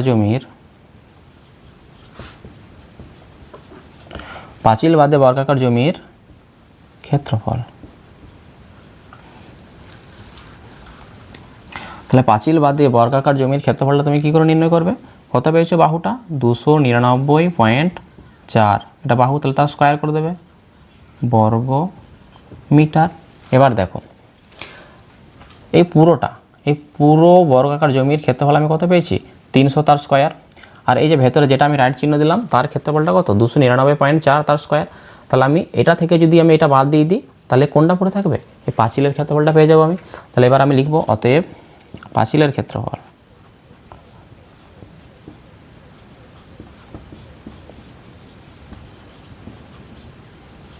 তাহলে পাঁচিলের ক্ষেত্রফলটা আমরা পেয়ে যাব, তাহলে 300 তার স্কয়ার থেকে যদি বাদ দিই, কারণ এটাকে গুণ করলে যেটা পাবো সেখান থেকে বাদ দেবো, এটাকে এর সাথে মানে এর স্কয়ার করলে যেটা পাবো তার মান থেকে যদি আমি এটার বর্গ করার মানটা যদি বাদ দিয়ে দিই তাহলে আমি পেয়ে যাব মানে 299.4 তার স্কয়ার এত বর্গ মিটার।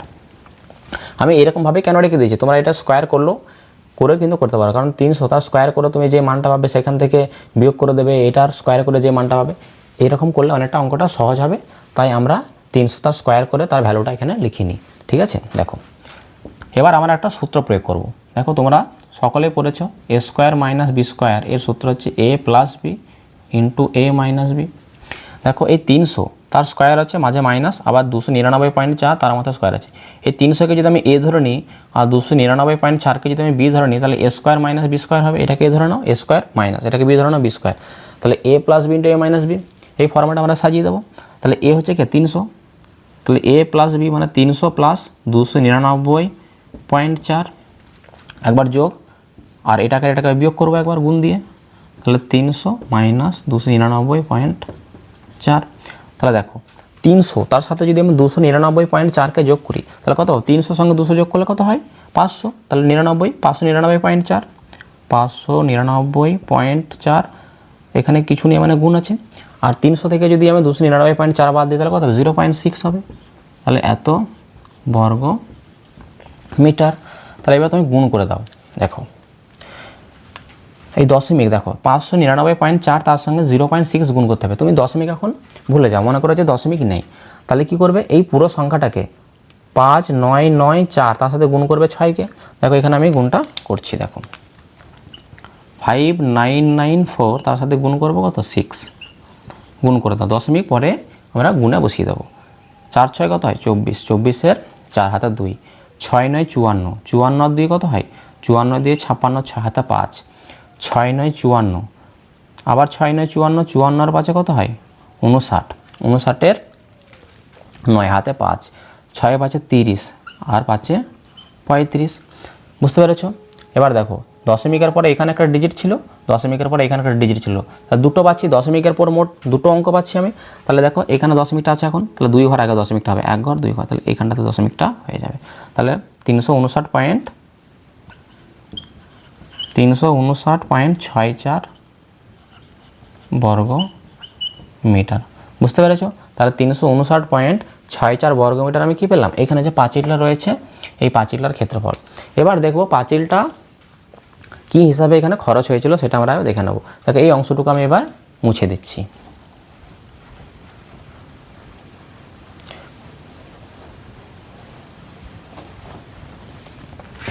দেখো প্রশ্নের মধ্যে বলা হয়েছিল কি? প্রশ্নের মধ্যে বলা হয়েছিল যে হিসাব করে দেখি প্রতি 100 বর্গ মিটার জমিতে যদি 5000 টাকা খরচ হয়, মানে 100 বর্গ মিটার জমি যদি হয় তাহলে তার জন্য 5000 টাকা খরচ হয়। তাহলে জায়গাটা আমার কত হয়েছে? 359.64 বর্গ মিটার। তাহলে এর জন্য কত খরচ পড়বে? তাহলে এখানে আমরা লিখতে পারি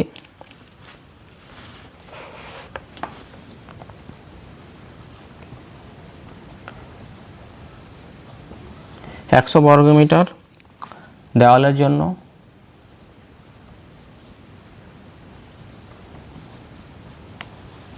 যদি জায়গাটা তোমার 100 বর্গ মিটার হতো, তার জন্য খরচ হতো 5000 টাকা। কিন্তু তার থেকে তো বেশি হয়েছে, 100 থেকে তো বেশি মানে এসছে দেওয়ালের জায়গাটা, পাঁচিলের জায়গাটা, তাহলে খরচটা তো বেশি হবে। তাহলে 100 বর্গ মিটার দেওয়ালের জন্য খরচ 5000 টাকা। তাহলে 100 বর্গ মিটারের জন্য খরচ হয় 5000 টাকা। তাহলে 1 বর্গ মিটার যদি দেওয়াল দিতাম, তাহলে তার জন্য কত খরচ হতো? 5000 বাই কী করবো? এই 5000 বাই হবে 100, এখানে ঐকিক নিয়মের অঙ্ক টাকা। কিন্তু আমার কত জায়গাতে পাঁচিল দিতে হবে আমাকে? 359.64 এত বর্গ মিটার দেওয়ালের জন্য কত খরচ পড়বে তোমার? তাহলে এটা আবার ক্যালকুলেশন একটু করে নিতে হবে। দেখো 359.64,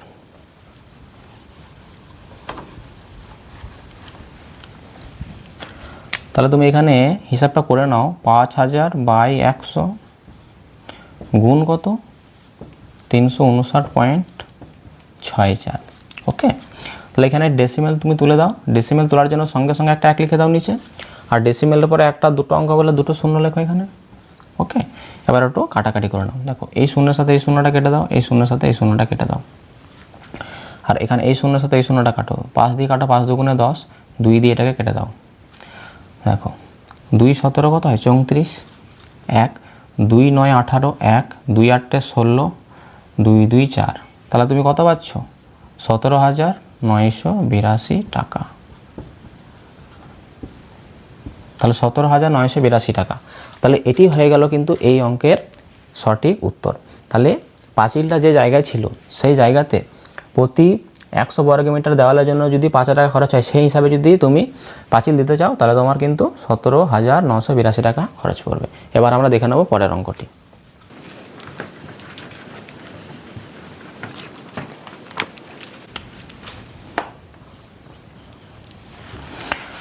দেখো এবার আমরা দেখে নেব 7 দাগের অঙ্কটি। 7 দাগের অঙ্কে বলা হয়েছে রেহানাদের আয়তাকার বাগানের দৈর্ঘ্য হচ্ছে 14 মিটার এবং প্রস্থ হচ্ছে 12 মিটার। ওকে, বাগানটির ভিতরে চারদিকে সমান চওড়া একটি রাস্তা তৈরি করতে প্রতি বর্গমিটারে 20 টাকা হিসাবে মোট 1380 টাকা খরচ হলে রাস্তাটি কত চওড়া সেটা তোমাকে হিসাব করতে বলা হয়েছে। দেখো প্রতিটি অঙ্কের মতো আমরা আগে একটু ছবির মাধ্যমে বিষয়টা বোঝার চেষ্টা করি। দেখো অঙ্কে বলা হয়েছে রেহানাদের আয়তাকার একটা বাগান আছে। তুমি ধরে নাও এটি একটা আয়তাকার বাগান। তুমি ধরে নাও এটি একটা আয়তাকার বাগান। এই বাগানের দৈর্ঘ্য এবং প্রস্থ দুটোই কিন্তু বলা আছে। দৈর্ঘ্যটা আছে 14 মিটার আর প্রস্থ কত বলেছে 12 মিটার। এটাকে বলা হয় প্রস্থ 12 মিটার, তাহলে এই সাইডে লিখছি আমি, এটা 12 মিটার। বাগানটির ভিতরে চারদিকে, বাগানটির বাইরে বলতে বাগানটির বাইরে বলতে আমরা এই অংশটাকে বুঝি, আর ভেতর বলতে এটা হচ্ছে ভেতর। এই ভেতরের চারদিকে সমান চওড়া একটি রাস্তা তৈরি করা হয়েছে। দেখো আমি নীল কালি দিয়ে এটা রাস্তাটা তৈরি করছি।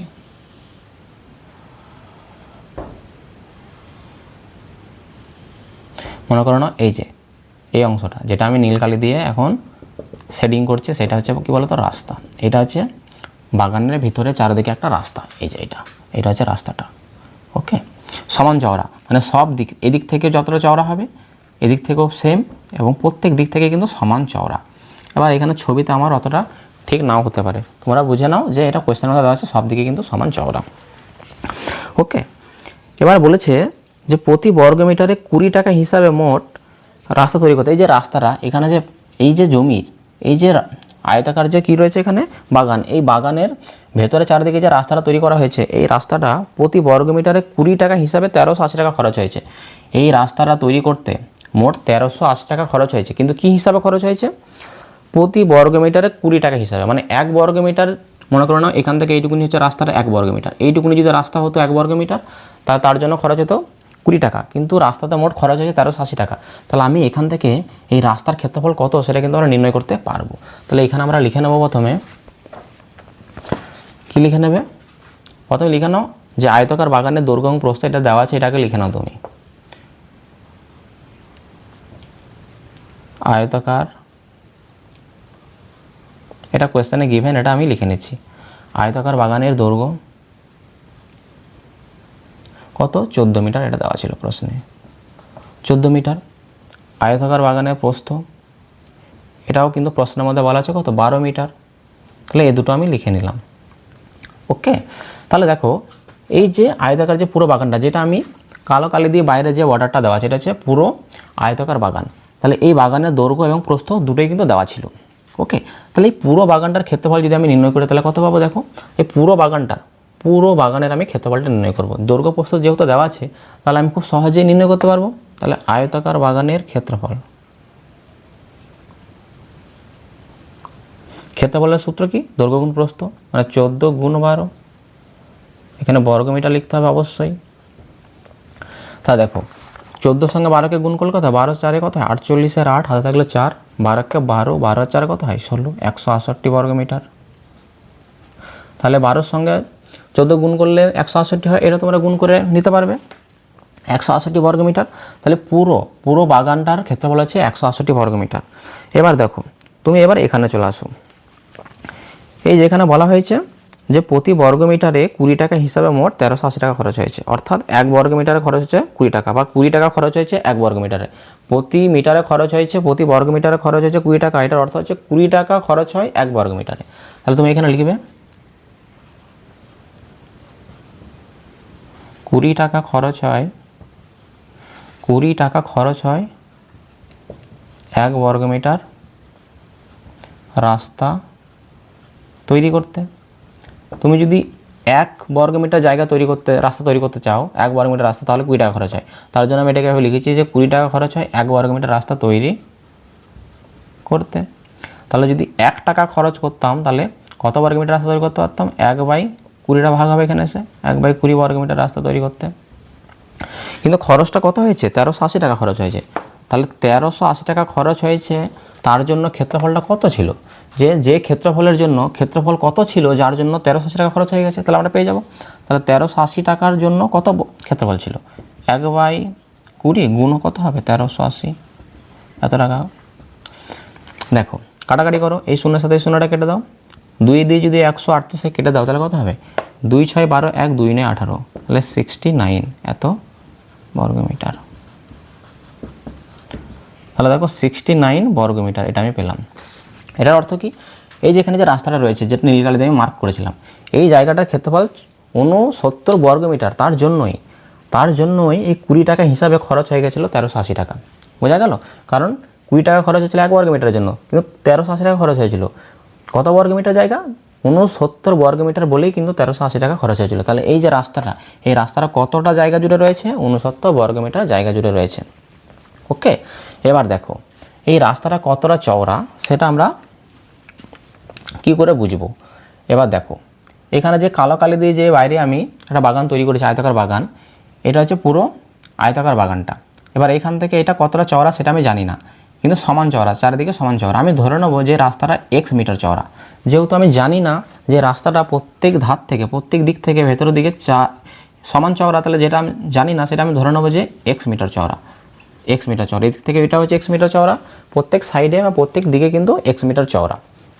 এবার দেখো x মিটার যদি চওড়া হয় আর রাস্তার ক্ষেত্রফল, এই যে রাস্তার ক্ষেত্রফলটা আমরা পেলাম কত 69 বর্গমিটার। এটা আমরা পাবো কি করে, দেখো এই যে রাস্তা যদি বাদ দিয়ে দিই, ভেতরে দেখো একটা আয়তাকার চিত্র তৈরি হয়েছে, তাই না? এটা তাহলে এই পুরো বাইরে একটা আয়তাকার চিত্র রয়েছে আর ভেতরে একটা আয়তাকার চিত্র তৈরি হয়েছে।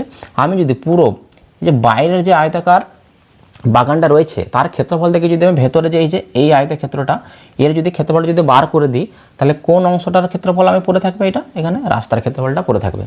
তাহলে পুরো বাগানটার ক্ষেত্রফল তো আমরা নির্ণয় করেছি 168 বর্গমিটার। এবার আমাকে নির্ণয় করতে হবে কোনটা, এই যে ভেতরে রাস্তা বাদ দিয়ে যে আয়তাকার বাগানটা রয়েছে, রাস্তাটাকে বাদ দিয়ে দাও, তাহলে এই যে ভেতরে যে আয়তাকার বাগানটা পড়ে রয়েছে এর ক্ষেত্রফলটা তুমি নির্ণয় করে নাও। তাহলে এই পুরোটার থেকে, পুরো আয়তাকার বাগানের ক্ষেত্রফল থেকে যদি রাস্তা বাদ দিয়ে যে আয়তক্ষেত্রটা থাকছে তার ক্ষেত্রফলটা যদি তুমি বিয়োগ করে দাও, তাহলে এই রাস্তার ক্ষেত্রফল পেয়ে যাবো আমি। বুঝতে পেরেছো? এবারে ভেতরে যে রাস্তা বাদ দিয়ে যে আয়তক্ষেত্র বাগানটা রয়েছে তার দৈর্ঘ্য প্রস্থ জানি না, তাহলে ক্ষেত্রফলটা নির্ণয় করবো কি করে? দেখো তার জন্য তোমরা কি করবে, আমি কি বলেছি যে ধরে নেবো রাস্তাটা x মিটার চওড়া। তাহলে দেখো এখান থেকে এটা পুরোটা কত 14, আর এখান থেকে এটা হচ্ছে x, আর এখান থেকে x, তাহলে এখান থেকে এদিকে যদি x ভেতরের দিকে চলে আসি এবং এখান থেকে যদি x পরিমাণ ভেতরে চলে আসি, তাহলে আমি এখান থেকে এটা পাবো, মানে 14 থেকে এখান থেকে x বাদ দেবো, এখান থেকে x বাদ দিতে হবে। তাহলে 14 থেকে এদিকে একবার x বাদ, এদিকে একবার x বাদ, তাহলে 14 থেকে বাদ দিচ্ছি কত, এদিকে একবার x এদিকে একবার x, মানে 2x বাদ দিচ্ছি। তাহলে রাস্তা বাদ দিয়ে যে আয়তাকার বাগানটা পাচ্ছি তার দৈর্ঘ্যটা কত হবে 14 - 2x। একই রকমভাবে এর প্রস্থটা কত পাবো, এর প্রস্থটা কত ছিল এখান থেকে এত 12, তাহলে 12 থেকে এদিকে x বাদ যাবে, এদিকে x বাদ যাবে, তাহলে দুই দিক থেকে যদি x বাদ যায় তাহলে 12 বিয়োগ 2x হবে। তাহলে এবার আমরা লিখে নেবো এখানে যে ধরি রাস্তাটি x মিটার চওড়া, ধরি রাস্তাটি x মিটার চওড়া, এটা আমি ধরে নিলাম। এবার দেখো তাহলে এবার আমরা লিখবো যে রাস্তা বাদে আয়তাকার জমির দৈর্ঘ্য, মানে রাস্তাটা এদিকে রাস্তা বাদ দিয়ে দাও, এদিকে রাস্তা বাদ দিয়ে দাও, তাহলে এই যে এটা রাস্তা বাদ দিয়ে যে আয়তাকার জমিটা, মানে এখান থেকে এটা এর দৈর্ঘ্যটা আমি পেয়ে যাবো। এদিক থেকে এটা x বাদ দেবো, এদিক থেকে এটা x বাদ দেবো, তাহলে পুরোটা 14 ছিল, 14 থেকে এদিকে x এদিকে x দুবার বাদ দিয়ে দেবো। তাহলে লিখবো এখানে রাস্তা বাদে জমির দৈর্ঘ্য। রাস্তা বাদে জমির দৈর্ঘ্যটা তুমি কত পাবে, পুরোটা কত ছিল 14, সেখান থেকে বাদ যাবে কত 2x, দুই সাইডে x বাদ যাচ্ছে মানে 2x বাদ যাচ্ছে, তাহলে 14 - 2x এত মিটার। একই রকমভাবে রাস্তা বাদে জমির প্রস্থ, এটা তুমি কত পাবে, দেখো প্রস্থটা অরিজিনালি কত ছিল, এটা 12, উভয় দিকে x বাদ দিলে কত করে থাকছে 2x বাদ যাবে, মানে 12 - 2x মিটার। বুঝতে পেরেছো? তাহলে রাস্তা বাদ দিয়ে জমির দৈর্ঘ্য পেয়েছি আমি 14 - 2x, আর রাস্তা বাদে জমির প্রস্থ পেয়েছি কত 12 - 2x। তাহলে রাস্তা বাদ দিয়ে যে জমিটা তার ক্ষেত্রফল আমি নির্ণয় করতে পারবো, এই যে দৈর্ঘ্য আর প্রস্থ গুণ করে দেবো। বুঝতে পেরেছো? তাহলে এখানে আমি উপরের অংশটুকু মুছে দিচ্ছি।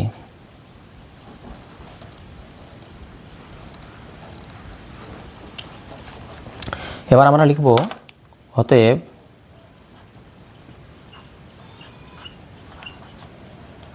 রাস্তা বাদে জমির ক্ষেত্রফল, অবশ্যই এটা আয়তাকার জমি, আমি শুধু জমি লিখলাম এখানে। রাস্তা বাদে জমির ক্ষেত্রফল, ক্ষেত্রফলের ফর্মুলা কি? দৈর্ঘ্য গুণ প্রস্থ। দৈর্ঘ্য এবং প্রস্থ দুটোই আমার কাছে জানা হয়েছে। তাহলে 14 - 2x এটা হচ্ছে দৈর্ঘ্য, তার সাথে গুণ করবো কত? প্রস্থ। প্রস্থ কত? 12 - 2x। আর ক্ষেত্রফল যেহেতু নির্ণয় করছে তাহলে কি লিখতে হবে এখানে? বর্গ মিটার। এককটা কিন্তু তোমাকে অবশ্যই লিখতে হবে। দেখো এখানে তুমি গুণ করে নাও, দেখো তুমি এখানে গুণ করে নেবে। তাহলে 14 - 2x তার সাথে গুণ করবো 12 - 2x। দেখ গুণটা খুব সাবধানে তোমরা করবে। দেখো গুণ করার নিয়ম কি? এই 14 সাথে প্রথমে 12কে গুণ করো। দেখো এই 14 সাথে 12কে গুণ করে তোমরা প্রথমে উত্তর বের করেছি 168 পেয়েছিলাম। তাহলে 14 সাথে 12 গুণ করলে কত? 168 হয়। এখানে প্লাস, এখানে মাইনাস, প্লাসে মাইনাসে মাইনাস হবে। দেখো 14 সাথে 12কে গুণ করে 168 পেয়েছি, এখানে প্লাস এখানে মাইনাস, প্লাসে মাইনাসে মাইনাস। এই 14 সঙ্গে যদি 2x গুণ করা হয় কত হয়? 14 দুগুণে 28, তাহলে 28x। এবার একই রকমভাবে এই -2x এর সাথে 12কে গুণ করো, মাইনাসে প্লাসে মাইনাস, 2x এর সাথে 12কে গুণ করলে কত হয়? 12 দুগুণে 24x। ওকে, আর এখানে মাইনাসে মাইনাসে কি হয়? প্লাস হয়। 2x এর সাথে 2x গুণ করলে কত? 2 2 4, আর x এর সাথে x গুণ করলে x²। তাহলে 168 minus 28x minus 24x plus 4x², এত বর্গমিটার পাচ্ছ তুমি। তাহলে এখানে 168 যেমন আছে রাখো। দেখো এই যে 28x আর এখানে 24x, এরা সদৃশ পদ, এরা একটু যোগ বিয়োগ হয়ে নেবে, কারণ 28x আর 24x মাইনাস আর মাইনাস, এর আগে মাইনাস এর আগে মাইনাস, মাইনাস মাইনাস কি হয়? প্লাস হয়।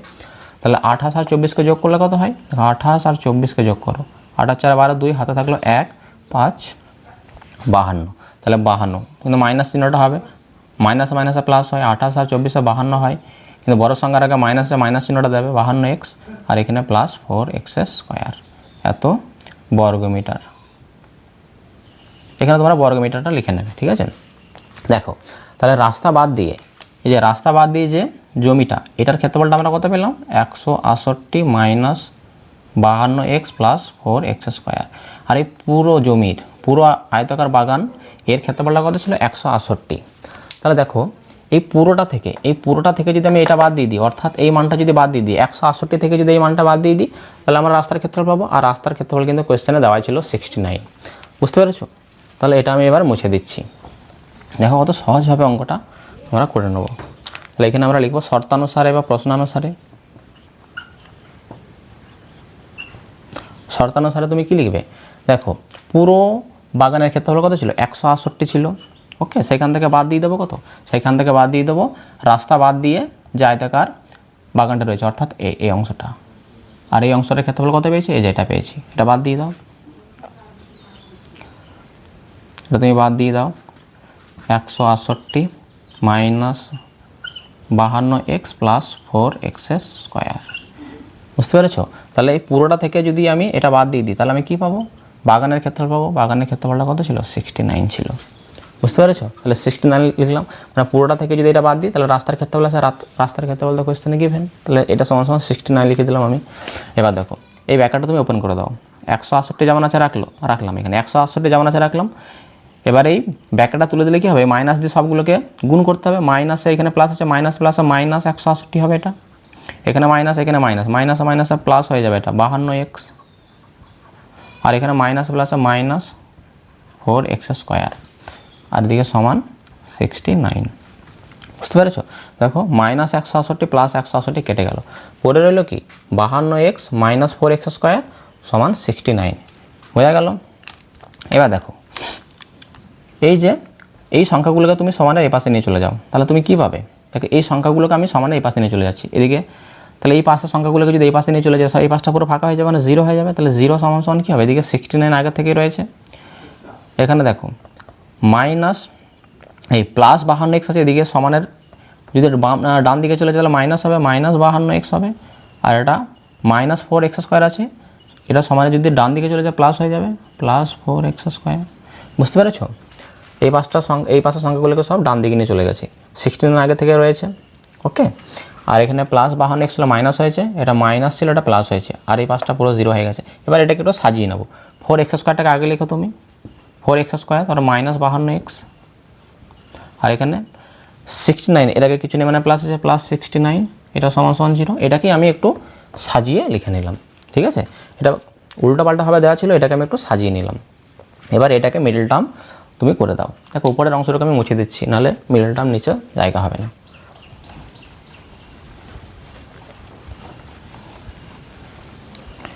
এবার আমরা এটাকে উৎপাদকে বিশ্লেষণ করব, কারণ দ্বিঘাত সমীকরণ চলে এসছে এখানে।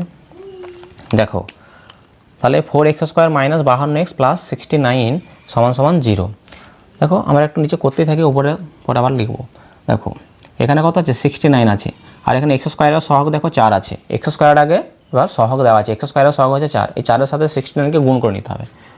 তাহলে 69 এর সঙ্গে 4কে গুণ করলে কত হয়, 69 তার সঙ্গে যদি 4কে গুণ করি, 9 4 36 6 হাতে থাকলে কত 3, 4 6 24, 24 সাথে কত হয় 27, 276। অর্থাৎ এবার এই 69কে ভেঙে কিন্তু 52 করলে হবে না, কারণ এই যে x² এর আগে এবার সহগ আছে, এই সহগটা এর সঙ্গে গুণ করে নিতে হবে। মানে তুমি এমন দুটো সংখ্যা খোঁজো যাদেরকে গুণ করলে 276 হবে। আবার এখানে কি চিহ্ন আছে বলো তো, এখানে প্লাস চিহ্ন আছে, তাহলে এখানে প্লাস চিহ্ন, প্লাস করলে আবার 52 হয়ে যাবে। এমন দুটি সংখ্যা খোঁজো যাদেরকে গুণ করলে 276, আবার এখানে যেহেতু যোগ আছে, যোগ করলে আবার 52 হবে। দেখো তুমি 46 আর 6 নিয়ে নাও, তাহলে 46 সঙ্গে তুমি 6কে গুণ করো, 6 6 36 6 হাতে থাকলো 3, 6 4 24 হাতে কত 276। আবার এই 46 সঙ্গে 6কে যোগ করো, দেখো 52 হয়ে যাচ্ছে। তাহলে আমি কোন জোড়া দুটো নেব, 46 আর 6 নেব, বুঝতে পেরেছো। তাহলে এখানে 4x² যেমন আছে রেখে দাও, মাইনাস এই 52 জায়গায় আমি লিখবো 46 যোগ 6 আর বাইরে x, ওকে। আর এখানে প্লাস দিয়ে 69 যেমন আছে রেখে দাও, সমান 0। বোঝা গেল। এখানে 4x² মাইনাস, আর এখানে প্লাস, মাইনাস প্লাসে মাইনাস হবে। এই 46 সঙ্গে x গুণ করলে কী হবে, 46x।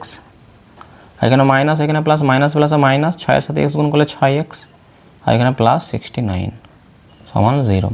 এবার আমি উপরে করছি, দেখো এখানে দেখো 4x² - 46x, এই পদ আর এই পদ, দুটো পদের মধ্যে আমি কি মিল পাচ্ছি, দেখো এখানে x আছে, আবার এখানেও x আছে, তাহলে x তো কমন যাবে একটা x।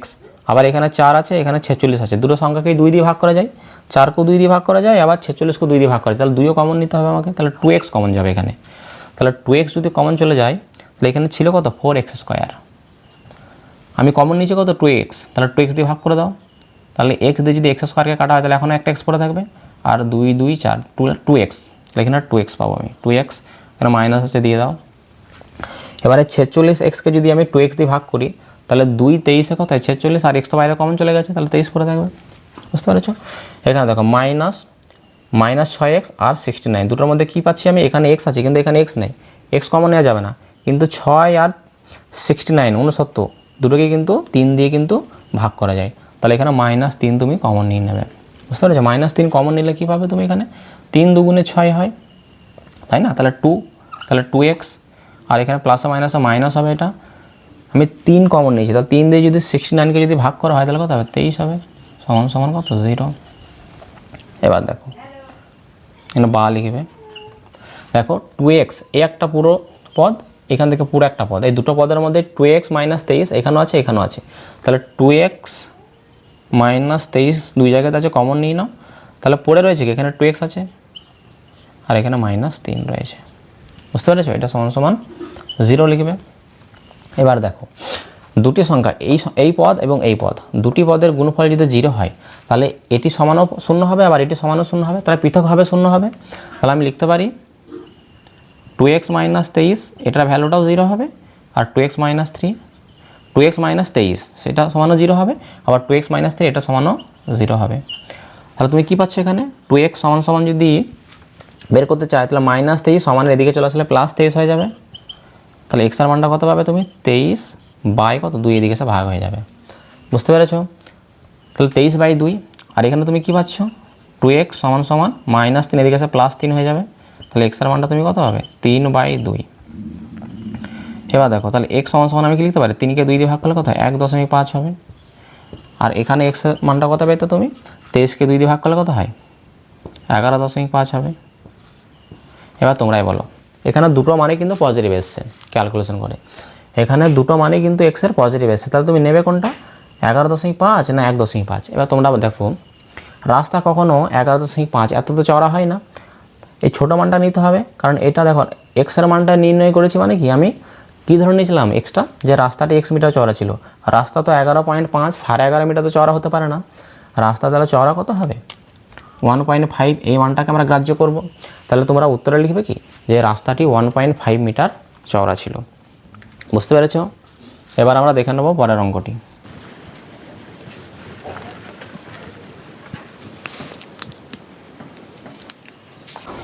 দেখো এবার আমরা দেখে নেব 8 দাগের অঙ্কটি। 8 দাগের অঙ্কে বলা হয়েছে 1200 বর্গ সেমি ক্ষেত্রফল বিশিষ্ট একটি আয়তক্ষেত্রাকার জমির দৈর্ঘ্য 40 সেমি হলে তার কর্ণের উপর অঙ্কিত বর্গক্ষেত্রের ক্ষেত্রফল। প্রতিটি অঙ্কের মতো আমরা ছবি এঁকে বুঝবো, তারপরে কিন্তু তার সাথে সাথে কিন্তু আমরা অঙ্কটা করব। দেখো এখানে বলেছে 1200 বর্গ সেমি ক্ষেত্রফল বিশিষ্ট একটি আয়তক্ষেত্রাকার জমি। যে জমিটা বা দেওয়া আছে সেটা কিন্তু আয়তক্ষেত্রাকার জমি। মনে করো না এটি একটা আয়তক্ষেত্রাকার জমি, এর জমি দৈর্ঘ্য দেওয়া আছে কত, এটা আছে দৈর্ঘ্য 40 সেন্টিমিটার। ওকে, সেমি সংক্ষেপে সেমি। তাহলে 1200 বর্গ সেমি ক্ষেত্রফল বিশিষ্ট আয়তক্ষেত্রাকার জমি। দেখো এই যে আয়তক্ষেত্রটা রয়েছে, আয়তক্ষেত্রাকার জমিটা রয়েছে, এর দৈর্ঘ্যটা দেওয়া আছে 40 সেন্টিমিটার, আর এর ক্ষেত্রফল দেওয়া আছে। ক্ষেত্রফল বলতে বোঝায় এই যে 4টি বাহু, চারপাশের যে সীমানাটা 4টি বাহু দ্বারা ভেতরে যে অঞ্চলটাকেও আবদ্ধ করে রেখেছে, এই যে এই অঞ্চলটা ভেতরে ফাঁকা জায়গাটা, এটা কিন্তু বলে দিয়েছে 1200 বর্গ মিটার। বুঝতে পেরেছ? তাহলে এই আয়তক্ষেত্রাকার জমির দৈর্ঘ্য দেওয়া আছে আর ক্ষেত্রফল দেওয়া আছে। তাহলে দেখো ক্ষেত্রফল দেওয়া আছে আর দৈর্ঘ্য দেওয়া আছে, এখান থেকে আমরা প্রস্থটা কিন্তু খুব সহজে অনায়াসে নির্ণয় করতে পারি, কারণ প্রস্থ কোয়েশ্চেনের মধ্যে দেওয়া নেই। আর আমরা জানি দৈর্ঘ্যের সাথে প্রস্থ গুণ করলে ক্ষেত্রফল হয়, আবার ক্ষেত্রফলকে যদি দৈর্ঘ্য দিয়ে ভাগ করে দিই তাহলে প্রস্থটা পেয়ে যাব। তাহলে এখানে আমরা লিখব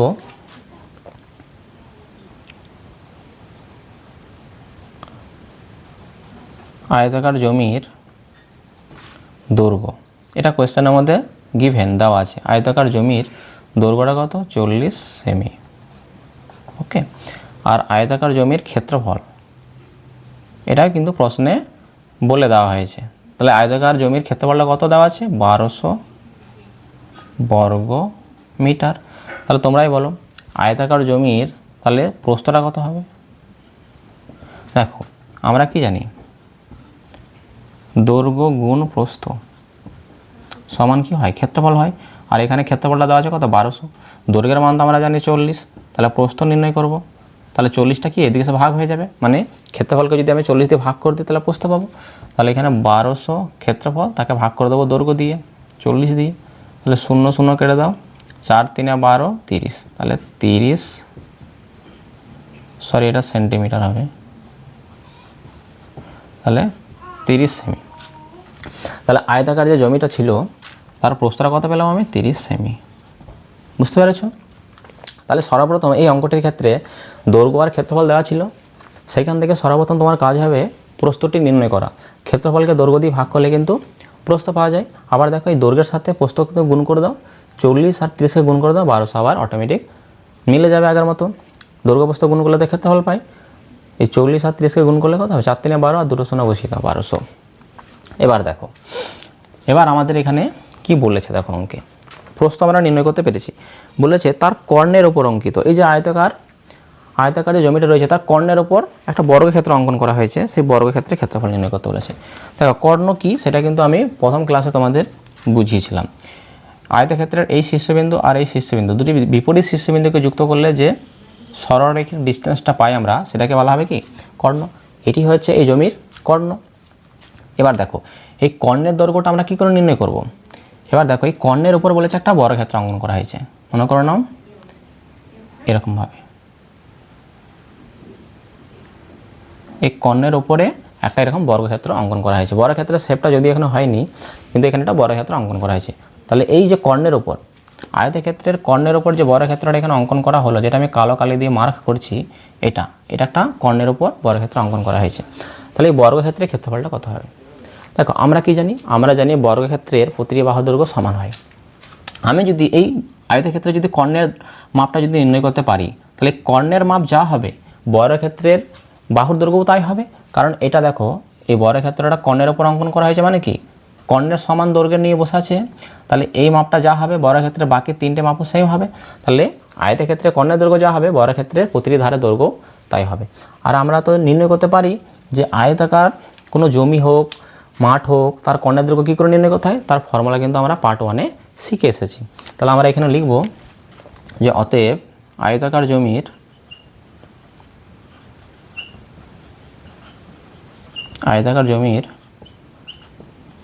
কর্ণের দৈর্ঘ্য, আয়তাকার জমির কর্ণের দৈর্ঘ্য কী করে নির্ণয় করবে? দেখো তার সূত্র আছে আন্ডার রুট দেবে, রুট চিহ্ন, এটা হচ্ছে রুট চিহ্ন দেবে, আর এখানে কি লিখবে? দৈর্ঘ্য তার স্কয়ার প্লাস প্রস্থ তার স্কয়ার। এবং এই সূত্রগুলি কি করে এসেছিল তার সঠিক ব্যাখ্যা কিন্তু আমি পার্ট 1-এ করেছি। তোমরা যারা এখনও দেখোনি এই সূত্রের ব্যাখ্যা কিন্তু তোমরা পার্ট 1-এ পেয়ে যাবে। ওকে, তাহলে দেখো আন্ডার রুট দৈর্ঘ্যটা কত কোয়েশ্চেনে গিভেন ছিল 40, তাহলে 40 তার স্কয়ার করবে, কারণ দৈর্ঘ্য তার স্কয়ার ছিল, দৈর্ঘ্যের মান আমরা জানি 40, বাইরে স্কয়ার ছিল, স্কয়ার বসিয়ে দাও। প্রস্থ তার স্কয়ার, প্রস্থ দেখো আমরা একটু আগে নির্ণয় করলাম 30, কারণ আমরা জানি প্রস্থটা এই ক্ষেত্রে হিসেবের মধ্যে লাগবে, তার জন্য আমরা কিন্তু প্রস্থটা নির্ণয় করে নিয়েছিলাম। তাহলে 30 তার স্কয়ার। ওকে, আন্ডার রুট দাও। দেখো 40 এর বর্গ করলে মানে 40-এর বর্গ মানে 40-এর সঙ্গে 40-কে গুণ করতে হবে। তো তুমি কী করবে? শুধু 4-এর বর্গ করো। 4-এর বর্গ তো আমরা জানি 4-এর স্কয়ার কত হয়? 16 হয়। আর এখানে একটা শূন্য আছে, একটা শূন্য স্কয়ার করলে দুটো শূন্য হয়ে যাবে, এখানে ডবল হয়ে যাবে, মাঝে প্লাস। 3-এর স্কয়ার করো, 30-এর স্কয়ার কত হয় সেটা তোমাকে জানতে হবে না, তুমি 3-এর স্কয়ার করো, 3-এর স্কয়ার করলে তো 9 হয়, এখানে একটা শূন্য দুটো শূন্য বসিয়ে দাও, তাহলে রুট চিহ্ন দাও। তাহলে 1600 সঙ্গে 900 যোগ করলে কত হয়? 2500 হয়। সহজ হিসাবে এগুলো। তাহলে 2500 বর্গমূল তুমি কী করবে? 2500 বর্গমূল কী করবে? 5-এর বর্গমূল। দেখো 2500 বর্গমূল কত হয়? 2500 বর্গমূল তোমাকে নির্ণয় করতে হবে। তুমি 2500 বর্গমূল করো, 2500 বর্গমূল তো 5 হয়, আর এখানে দুটো শূন্য আছে, তাহলে বাইরে আসলে একটা শূন্য হয়ে যাবে, তাহলে 50 পেলাম। তাহলে 50 আমি কী পেলাম? সেমি পেলাম। তাহলে 50 যেটা পেলাম সেটা আমি কী পেলাম? এই দেখো এই কর্ণের মাপটা, আয়তের ক্ষেত্রে কর্ণের মাপটা পেলাম 50 সেমি। আর এই কর্ণের উপরেই বর্গক্ষেত্রটা তৈরি করা হয়েছে, তার মানে বর্গক্ষেত্রের একটি বাহু দৈর্ঘ্য কত পেলাম? 50-ই পেলাম। তাহলে বর্গক্ষেত্রের ক্ষেত্রফল নির্ণয় করতে বলেছিল, যে আয়তক্ষেত্রে কর্ণের উপর যে বর্গক্ষেত্রটা অঙ্কন করা হয়েছে তার ক্ষেত্রফল। তার বাহুর দৈর্ঘ্য যদি আমরা জানি তাহলে তো ম্যাজিকের মতো আমরা বের করতে পারবো এবার যে বর্গক্ষেত্রের ক্ষেত্রফল কত হবে, কারণ বাহু স্কয়ার করে দেবো, 50 স্কয়ার করে দেবো। দেখো উপরের অংশ আমি মুছে দিচ্ছি। তাহলে এবার আমরা লিখব অতএব কর্ণের